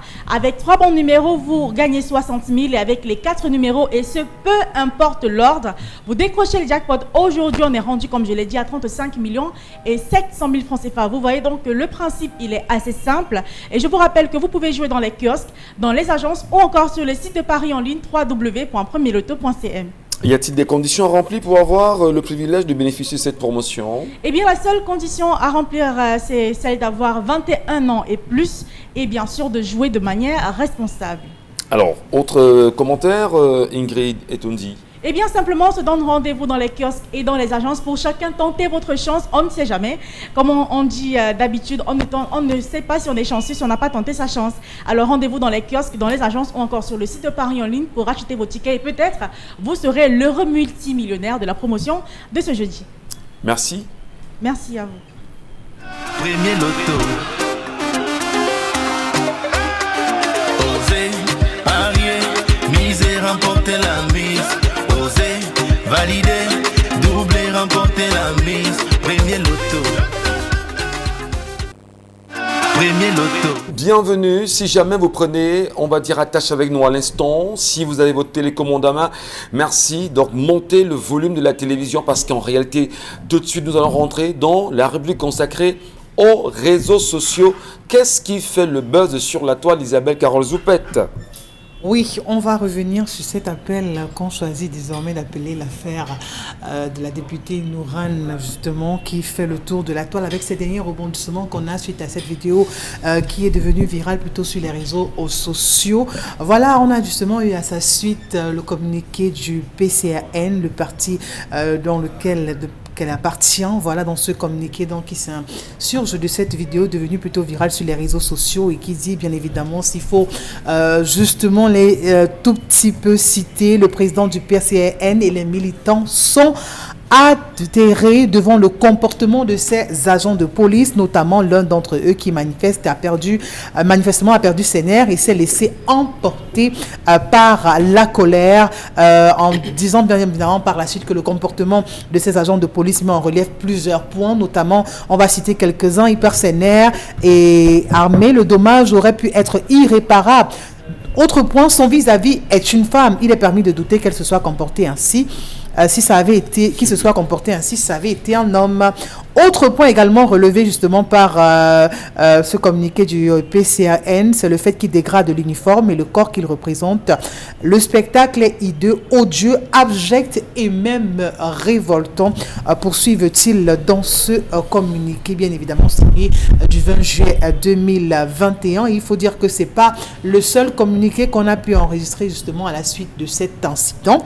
On a également le gouverneur de la région de l'Ouest, puisqu'il s'est produit justement dans son unité de commandement, qui lui, évidemment, a tenu à faire une sortie dans laquelle il a tenu à préciser que c'est une mise au point. Il explique, ou encore il revient sur les circonstances durant lesquelles cet incident s'est produit. Et par la suite, on ne va pas justement lire tout ce communiqué, mais il faut tout de même dire qu'à la fin, voilà, le gouverneur et le secrétaire... Vous ne lisez pas alors que vous avez lu pour le PCRN, vous devez lire pour le gouverneur. Non, mais ça c'est long quand même. Non, c'est pas long, il y a un point, monsieur Michel Gatcho, il y a un point. Et là où on a dit qu'elle a refusé de suivre, mais pourquoi non, permettez-moi, laissez qu'elle rentre d'abord, Charlamel. Charlamel, laissez qu'elle rentre. Elle ne veut pas commencer par lire. J'ai lu le communiqué du PCAN. Celui du gouverneur est tellement lent. Bon, ok. Non, ça c'est long. D'accord. S'il y a des points importants, mentionnez-les pour qu'on puisse au moins savoir la quintessence de ce document. Il est ressorti, après avoir écouté les uns et les autres, que suite au refus de madame le député d'emprunter la voie de contournement, et face à son insistance à vouloir passer par la route occupée pour la célébration, des échanges réciproques de propos discourtois ont eu lieu, ainsi que des réactions diverses des fidèles musulmans indignés et en furie contre madame le député. C'est l'arrivée donc du sous-préfet qui a permis de calmer les partis et apaiser les populations. Et malgré les vives tensions observées de part et d'autre, les accusations et l'expression des frustrations réciproques, chacun exprimant sa colère pour avoir été frappé, le gouverneur ainsi que l'ensemble des invités ont regretté ce malheureux incident qui aurait pu être évité. Voilà. Comme quoi il essaye de faire. C'est une mise au point. C'est une mise au point, bien sûr. C'est l'extrait, si vous voulez, de la mise au point du gouverneur de la région de l'Ouest suite à ce malheureux incident. Ça fait encore débat, bon Bengan. Ça doit faire débat toujours. Parce que vous êtes allé à l'école, mais vous n'êtes pas éduqué. Mais finalement, qui doit éduquer qui dans cette histoire? Le policier, la députée? Non, qui doit le éduquer policier a tort, on l'a dit hier, pour avoir, parce qu'il est discourtois, on ne tient pas. Même si vous êtes le patron de la voie publique, il y a une certaine manière, j'allais dire, c'est ça, l'élégance, la courtoisie, des termes, ça, on le condamne. Ce n'est que ça. S'il y a un tort de policier, ce n'est que ça. C'est-à-dire, voilà, ce n'est pas parce qu'elle est députée, c'est-à-dire qu'on le lui dit, face aux citoyens, j'allais dire ordinaires, députés face. C'est comme ça qu'un agent de maintien de l'ordre doit se dire, non, vous ne pouvez pas passer. Il y a si, non, vous ne passez pas. Vous ne passez pas, mais vraiment, non, ça, c'est pas, on l'a condamné. On l'a condamné. Maintenant, le gouverneur est paisible. Imaginons donc comme le PCRN est dans les si. Il avait passé et qu'un musulman était là, vous venez perturber, il sort avec le poignard, vous allez dire quoi? Puisqu'il faut faire l'histoire avec les si. Chose qu'on ne voudrait pas voir. Maintenant, bon, on ne l'aurait pas poignardé. Elle entre là dans cette furie puisqu'elle a même pris le volant et cogné quelqu'un. Elle aurait dit quoi? Donc il y a un certain nombre de choses que, en fait, il y a eu une voie de contournement. Qu'est-ce qui les a empêchés de passer par la voie de contournement? Et deuxième chose, c'est elle qui a appelé le secrétaire général de l'Assemblée nationale qui était à les lieux. Parce qu'elle savait que l'Assemblée nationale a envoyé quelqu'un, le secrétaire général, M. Komba, ancien député, mais aujourd'hui secrétaire général, pour porter le message de l'Assemblée nationale à la communauté musulmane de l'Ouest. Elle savait que le secrétaire général était là.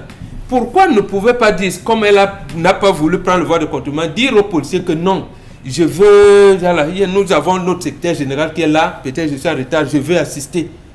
Et que le policier ouvre. Si j'avais dit l'ambition, l'objectif était d'aller assister le secrétaire général de l'Assemblée. Élégance langagière. Donc, comme elle n'allait pas assister, c'est pour ça que le communiqué, la mise au point du gouverneur est important.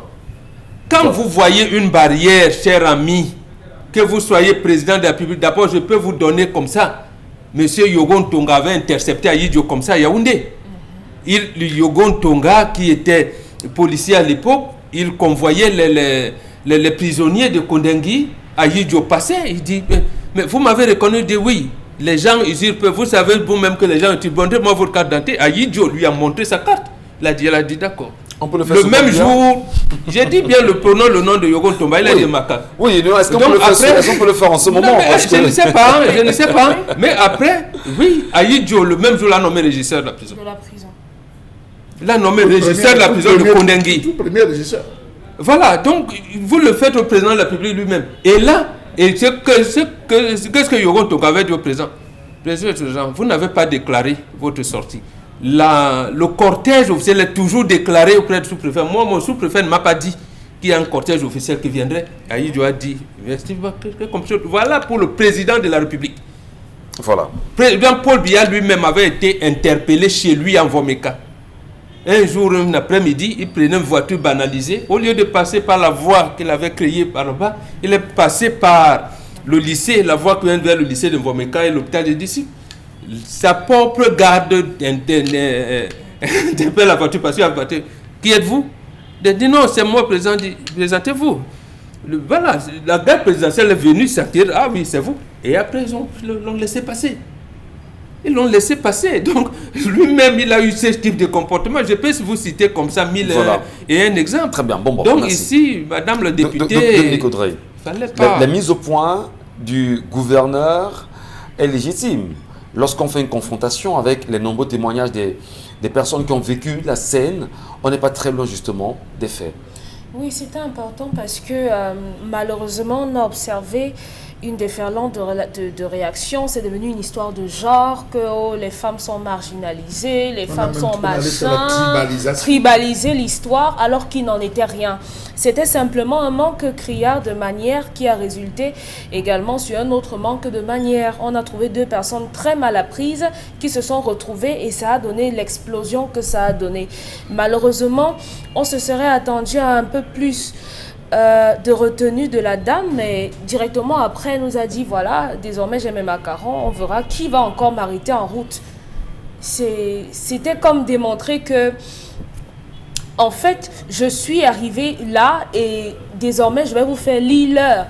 La question qu'on se pose donc, étant élu d'une certaine circonscription et qu'on voudrait qu'on se retrouve avec les gens qui nous ont portés là où on est, pourquoi est-ce qu'elle n'était pas là où elle devait être avec ses électeurs, si je crois que c'est comme ça qu'on dit. Ses électeurs. Parce que c'est elle l'élu, oui. N'était-elle pas avec ses électeurs? Pourquoi les avoir laissés pour aller se donner à ce genre de spectacle nauséeux? Parce que après tout, c'est une femme, elle aurait pu se faire casser une jambe, elle aurait pu perdre une dent, parce que lorsqu'on décide de s'attaquer à un homme, il faut être préparé. Il a eu beaucoup de retenue. Et en plus, il y a les antériorités. On a vu l'honorable Nietzsche et Joshua aussi menottés par les forces de maintien de l'ordre ici à la douche. Voilà, parce que et on n'en avait pas fait un problème, j'allais dire, national. Pas du tout. Deux députés. Franchement, je persiste à dire que ce genre de policier qui ne se laisse pas influencer, parce qu'il faut dire que le code pénal punit le trafic d'influence, ne se laisse pas influencer. On a besoin de policiers comme celui-là, qui, peu importe qui vous êtes, vous avez le devoir de vous plier comme tout le monde. Et dire aux uns et aux autres que ce qu'elle a vécu, si certains mettent ça sous le compte de la maltraitance des policiers, eh bien, tout le monde subit ça. Vous avez tout fait justement de mentionner. Et en plus ici, comme on le sait, comment je vais dire, on dit le gouverneur devrait pas, il devait bloquer. Il devait bloquer parce que justement, on a 2 jours fériés pour une fête où elle sait elle-même qu'on a déplacé la prière. Donc on a dit, la mosquée est petite, on va prier à la place publique. Voilà. on bloque pour cela. Et c'est Très pas bien, nouveau. bon. Et on met une voie de contournement. Merci beaucoup. On va quand même mentionner, cher Lamé, et Dominique Audrey a fait bien de mentionner que ce jour, avec la déferlance qu'on a eu sur les réseaux sociaux, il y a eu, on va dire, un détournement de l'information, où des gens ont laissé croire en fait que la femme était attaquée. Et que voilà, l'homme, comme il est ce qu'il est, malgré ce qui doit se passer, on devrait se taire. Ben, on n'a pas compris. Moi, j'ai dit à des confrères que, mais vous dites ce que vous voyez, mais moi, je dis ce que j'ai vu. Moi, j'ai vu une femme attaquer, bien sûr, physiquement un homme. J'ai vu une femme pousser un policier. Elle a poussé le deuxième. Alors, je ne comprends pas. Comment est-ce qu'on peut avoir, on va dire, la capacité à rendre des informations qui ne sont pas vraies telles que vécues chez la même Bachou? Monsieur Michel, Heureusement que la mise au point est là. Je vais m'arrêter au communiqué de Anne Fégon Noir, Fégon. même si ça n'a pas été signé. Oui. Pourquoi est-elle allée si vite en besogne? C'est la première question que je pose. Pourquoi est-ce qu'elle est allée si vite en besogne à sortir ce communiqué pour elle qui n'a pas été sur les lieux, elle qui n'a pas vécu et qui s'est contentée, comme vous le dites, de voir aussi les images comme Et tout le les monde. commentaires. Était-ce la version de la députée 2.0? Est-ce que c'est la députée 2.0 qui l'a appelé au téléphone et qui lui a dit voilà ce que j'ai vécu, voilà ce qu'il faut faire? Était-ce l'instruction du président du parti de sortir ce communiqué? Parce que le communiqué est sorti tout de suite, ça incrimine le policier, ça jette un regard terrible sur la police. Les policiers sont montés, vous êtes abject et tout ce que vous avez comme adverbe. Mais la mise au point du gouverneur vient à point nommé dire non, monsieur. Elle a refusé malgré l'insistance de prendre la voie de contournement. Ce n'est pas une mise au point qui s'est faite sans elle, c'était avec elle, puisque après il y a eu des prises de photos et des demandes. Le gouverneur a demandé qu'il présente des excuses à certaines personnes, M. Michel Gachou, ce qu'on a aussi appris, et on dit tout s'est très bien passé. Alors, vous voyez que ça amène à plusieurs interrogations. Vous avez vu, parce qu'aujourd'hui on a l'air des faux profils, j'attends que l'antique lui-même se penche sur ce dossier, il y a une succession de profils où des gens ont tenu des propos, vous ne pouvez imaginer, sur la question. On a ressorti même une image de Samuel Eto'o, où il était en train de discuter avec en disant, voilà le Samuel, le Pititi, qui est à tous les niveaux, mais voilà ce gars qui a réussi quand même à faire profil bas. Les gens sont venus dire ça. Donc j'estime quand même qu'au niveau de la toile, vivement que l'émotion, la passion n'entraîne pas parfois certaines personnes à aller dans les débordements. Vivement aussi que l'ensemble des communicants des partis politiques soient formés à la notion de la communication de crise. Qu'ils soient formés à la communication de crise, parce que rapidement s'empresser de dire X ou Y, je crois que le communiqué est clair. On a envoyé le sous-préfet et le commissaire de police qui était déjà sur le terrain, qui ont trouvé des propos qui ont rapporté comme tels. L'autre fait, et qui pour moi, aujourd'hui je termine par là, c'est que la communauté musulmane de Vouri-Est, je ne sais pas si on va dire des imams, je ne connais pas leur grade, je ne suis pas suffisamment ancré, elle aussi s'est posé la question de savoir, ils attendaient célébrer avec elle dans la mosquée de Fadil. Je pense que c'est à ce niveau où tout se retrouve, je ne sais pas, permettez-moi. Dans une mosquée. Non, dans une mosquée, c'est la mosquée ACCC, donc il y a une mosquée là, on se retrouve là-bas, permettez-moi de le dire, bon, peut-être on va dire cela, mais on l'attendait comme ce fut le cas pour la majeure partie des autres responsables. Pourquoi est-ce qu'elle n'a pas été là? Peut-être elle s'est excusée, mais ils ont aussi tiré en disant qu'ils ont été abandonnés par leurs élus. Donc j'estime que la députée a bien fait de ne pas faire une sortie, mais elle gagnerait à essayer de rétablir M. Michel Gachou. Voilà. C'est elle qui a besoin de suffrage prochainement. Merci beaucoup. Ce n'est pas le policier. Merci pour cette mise au point. Isabelle Carozopet. C'est pas moi, la mise au point, c'est celle du gouverneur. Non, la mise au point du gouverneur que nous commentons bien sûr ce matin. Isabelle, autre sujet pour nous. Vous voulez nous laisser un petit mot sur la mise au point du gouverneur, Isabelle Carozopet? On va aller au deuxième sujet, comme vous l'avez souhaité. Votre position, on la connaît. Voilà, pour parler de cet autre communiqué, bien évidemment, que le Conseil national de la jeunesse du Cameroun fait donc savoir qu'il condamne avec la dernière énergie, les propos tenus par le professeur Claude Abbé sur les antennes de la chaîne de télévision CAM10. CAM10 TV. Voilà, sur les origines ethniques des membres de la brigade anti-Saginar, en abrégé marée basse. Le CNJC rappelle que tenter d'interpréter un fait politique avec l'appartenance ethnique de ses leaders est un tribalisme d'une évidence inouïe, et de ce fait le Conseil se réserve le droit de saisir la Commission nationale pour la promotion du bilinguisme et du tribalisme, ou les tribunaux compétents à l'effet d'exiger le retrait de ces propos de l'espace public cybernétique au regard de leur caractère hautement attentatoire à notre idéal de vivre ensemble harmonieux et notre fragile immunité nationale sans cesse donc éprouvée. Voilà donc ce communiqué qui a donc bel et bien été rendu public depuis hier, et dans lequel on peut voir justement qui condamne tous ces propos.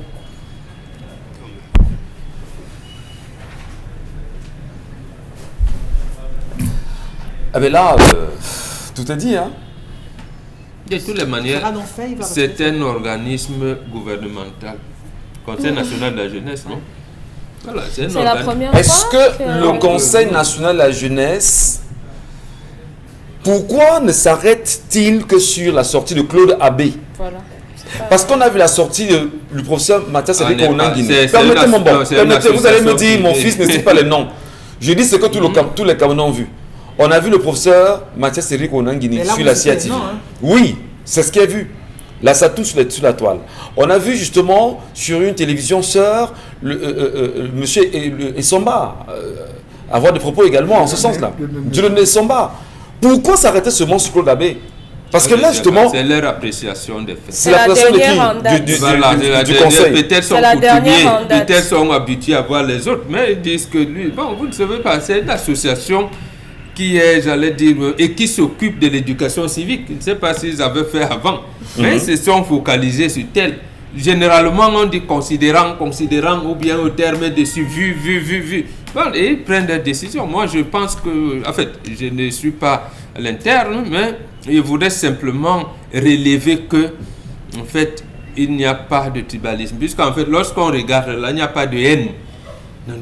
Mais il y a ce qu'on peut appeler les tribalistes. Il y en a qui veulent faire prévaloir ça, comme disaient ceux qui nous ont injecté ce virus-là. Il y en a qui veulent susciter le tribalisme. Voilà. Donc, à ce moment, ne nous perdons pas à ce jeu. Absolument. Soyons focus sur ce qui peut porter à des, j'allais dire, des choses nationales, à des revendications nationales, à des portées nationales, pour justement nous consolider. Ça existera. C'est pour ça que je l'ai dit ici, si Paul Biya ne nous avait pas menés à la République du Cameroun en 84, comment je vais dire ça, les sécessionnistes n'auraient pas pris cette envergure.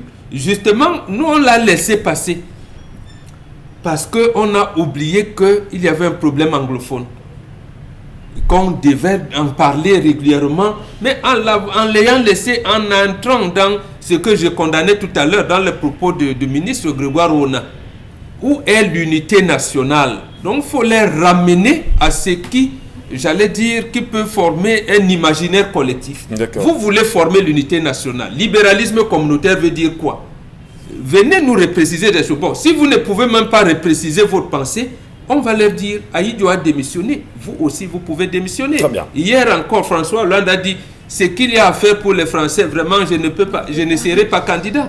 Donc, il y a des choses. Ce conseil, Isabelle Carozopé, vous l'avez lu, votre appréciation justement de sa réaction? Je pense tout simplement que, en lisant toutes les réactions sur les réseaux sociaux, beaucoup se plaignent de ce qui est cette inéquité dans le traitement ou encore dans le fait de s'insurger de tels propos. Dans tous les cas, il faut noter qu'aujourd'hui, les réseaux sociaux ont une place de choix désormais. Et maintenant, avoir de tels propos aussi, où on ressent un certain engouement à pouvoir accuser une tribu au traitement de l'autre, ou encore porte tellement d'influence qu'il faut à un moment donné, lorsqu'on est dans un média, essayer tant bien que mal de pouvoir atténuer ces effets, de parler des problèmes du Cameroun en général, puisque le fait est que peu importe le parti politique dans lequel on appartient, peu importe la région du Cameroun dans laquelle on se trouve, on a tous les mêmes problèmes. Alors, aujourd'hui, doit tenir des discours qui soient peut-être tribalistes n'aident aucun Camerounais que ce soit, parce que vraiment, on veut tous avoir des meilleures conditions de vie, encore qu'aujourd'hui, on est en dessous de cela. Et s'il y a une petite tranche qui sort de là à plutôt épanoui. Il ne s'agit pas du Cameroun tout entier. Dire que Dominique Audrey, il n'y a pas de tribalisme au Cameroun, mais il y a des tribalistes qui veulent susciter justement le spectre du tribalisme entre Camerounais. Ils ne veulent pas seulement susciter, ils sont en train de susciter. C'est en train de prendre du terrain. On n'en a peut-être pas la mesure, mais c'est lorsque vous sortez et que vous entendez les gens tenir un genre de discours. On le vit même dans le taxi. Je suis désolée, mais c'est comme ça. Vous entendrez quelqu'un vous dire non, on ne veut pas les bamléqués chez nous, hein, on ne veut pas les porcs chez nous, hein, on ne veut pas les mangeurs de savon chez nous. Parlant des étones, par exemple, on ne veut pas les mangeurs de savon chez nous, on ne veut pas les 5 minutes de folie, les moutons du Nord, les gens qui marchent avec les timbres, toujours avec les problèmes, les sorciers et tout. Ça prend du terrain et malheureusement, il y a même le traitement qui va avec. Vous verrez qu'à certains endroits, dans certaines concessions, on vous dira ici chez nous, on ne veut pas les gens de tel endroit, on ne veut pas les Bamoun ici chez nous, on ne veut pas les Bamlékés, on ne veut pas les Étones, on ne veut pas. Malheureusement, ça prend du terrain parce qu'on a donné l'impression aux gens. Regardez même d'abord ce qui s'est passé à San Mélima parce que ce n'est pas aujourd'hui que ça commence. Ce n'est pas aujourd'hui que ça commence. Et tant qu'on va vouloir faire comme si ça n'existe pas, le problème va perdurer. Il faudrait qu'on ait le courage de dire, voilà, tel est stigmatisé parce qu'il est comme ça. C'est ça la réalité et il faut pouvoir y faire face. Donc aujourd'hui, la sortie là, je trouve que, je ne vais pas dire qu'elle est vaseuse, creuse ou bien de nul et de non-effet, mais ça ne sert à rien parce que c'est déjà connu, c'est tous les jours, c'est tous les dimanches. Et pour moi, on ne devrait même pas relayer ça parce que des gens comme ceux-là, on les compte sur les bouts des doigts. Tout à fait. Il y a longtemps, on disait tu es le Bamenda, j'aime mon Bamenda chez moi. Voilà. Qu'est-ce que ça veut dire? Vous voyez comment on stigmatise rapidement. Monsieur Michel Ngacho, je suis un peu interloqué puisque vous parlez du professeur Claude Abbé, monsieur Michel Ngacho. Je suis un peu interloqué. Professeur, docteur, professeur. On sait de qui il s'agit. Voilà, monsieur Michel Ngacho. Ça me dérange un peu parce que il me souvient qu'à une certaine époque, il avait des propos, franchement, et ses relations, ses amis que je connais, une bonne partie de ses amis que je connais pour n'avoir pas été très loin de lui dans le quartier, M. Michel Ngacho, c'était quelqu'un d'assez ouvert, d'assez social, d'assez... Il discutait avec tout le monde, M. Michel Ngacho. C'était le monsieur qui marchait avec tout le monde, qui traînait avec tout le monde. Il n'avait pas de préférence. Mais quand j'ai suivi ça, M. Michel Ngacho, je me suis posé la question de savoir, mais c'est arrivé à quel moment? Qu'est-ce qui s'est passé? La transformation, ça a été produite par quoi? Qu'est-ce qu'il est en train de guetter? Un poste ministériel? Il est en train de chercher quoi? Voir le regret de ces étudiants aujourd'hui, c'est incroyable. Oui, mais monsieur, je vous dis, je l'ai déjà connu l'homme, je l'ai connu, c'était un frère au quartier, je vous le dis. Mais voir ça aujourd'hui, vous voyez, ça m'amène à me poser mille et une questions, comment on a ce système réussi, entre guillemets, ce groupuscule réussi à tourner quand on proposait. Et aujourd'hui, il faut les sortir, il n'est pas seul. Je pense, monsieur Michel Ngacho, sans aucun état d'âme, il faudrait qu'on frappe. Je pense qu'aujourd'hui que si les membres du bureau politique du RDPC sont en train de regarder du comité central, c'est l'heure de frapper, monsieur Michel Ngacho. C'est l'heure de frapper ces personnes qui, dans leur parti, se retrouvent à tenir des propos. On ne peut plus désagréables et nauséeux. Merci, Charles. Quelle image pour le Cameroun. Vraiment. Et là, on va vraiment saluer Consil Ami qui est avec nous ce matin. À nouveau, oui, monsieur Wapi, vous nous permettrez humblement que nous puissions humblement avoir Consti Lamy, parce que c'est important de respecter cet espace également. C'est le correcteur ou c'est le bon duo Consti? Non, c'est le correcteur de posture. Déjà, merci Michel Ngacho pour tout ce que vous faites pour le concept Salaka. Bien entendu, donc, merci donc à nos nombreux téléspectateurs. En quelques minutes, il est question déjà de rappeler à tous ces téléspectateurs-là que la triple réduction continue bel et bien au magasin 1001 tapis jusqu'à la fin du mois de juillet. Nous sommes aujourd'hui jeudi, la fin du mois de juillet c'est samedi prochain. Vous avez encore quelques jours pour bénéficier des meilleurs prix, de bonnes affaires du côté bien sûr du magasin 1001 tapis qui est situé en face le palais d'Ika, c'est à Douala au Cameroun. Et dans ce magasin vous avez le correcteur des postas. Dans ce magasin vous avez cet élément qui permet de corriger votre posture. Dans ce magasin vous avez cet élément qui permet de redresser votre dos. Dans ce magasin vous avez cet élément qui permet d'éliminer les douleurs au niveau du dos, les douleurs au niveau du cou, les douleurs au niveau des épaules. Cet élément s'appelle le correcteur de posture que vous avez en image à l'écran avec les numéros numéro de téléphone. Ce correcteur de posture, quelle que soit la taille, quelle que soit la couleur, coûte normalement 10 000 francs, un prix de promotion qui est de 10 000. Mais dans le cadre de la triple réduction, dans le cadre de l'opération Buy One Take Two sur certains articles du magasin 1001 tapis, notamment le tapis de braise et le correcteur de posture, quand vous achetez un correcteur de posture à 10 000 francs, on vous donne le second gratuitement. Oui, c'est l'occasion de venir au magasin 1001 tapis, d'acheter un correcteur de posture pour vous-même et d'offrir le second correcteur de posture à quelqu'un d'autre. Oui, parce que ce correcteur de posture, on peut l'utiliser autant d'années dont on a besoin. C'est un correcteur de posture de qualité. C'est un correcteur de posture d'origine qui permet d'éliminer les douleurs au niveau du dos, de redresser le dos, de redresser, bien entendu, de permettre de prévenir les douleurs au niveau du dos. Vous passez le temps assis dans un bureau. Vous passez le temps assis au volant, derrière le volant de votre véhicule. Alors, je vous recommande de porter régulièrement le correcteur de posture. Ceux qui sont dans les bureaux, dans les ateliers, dans les chantiers, il est important de porter le correcteur de posture. Et en ce moment, vous achetez un correcteur de posture à 10 000 francs. Le second vous est offert gratuitement. Il est en vente au magasin 1001 tapis, en face le palais d'Ika. C'est à Douala au Cameroun. Nous livrons dans tout le Cameroun. N'oubliez pas également la pommade contre les hémorroïdes. Cette pommade 100% naturelle, cette pommade qui permet d'éradiquer les hémorroïdes, vous l'avez également en vente au magasin 1001 tapis en face le palais d'Ika. C'est à Douala au Cameroun. Nous livrons dans tout le Cameroun et dans certains pays africains. Donc n'hésitez surtout pas. Appelez le concept Salaka et passez votre commande, quel que soit l'article. Nous sommes ouverts de lundi à samedi. Merci beaucoup et bonne journée à tous les téléspectateurs de cette émission et surtout à tous les clients du concept Salaka. Je dis, madame, messieurs, à demain, 10h.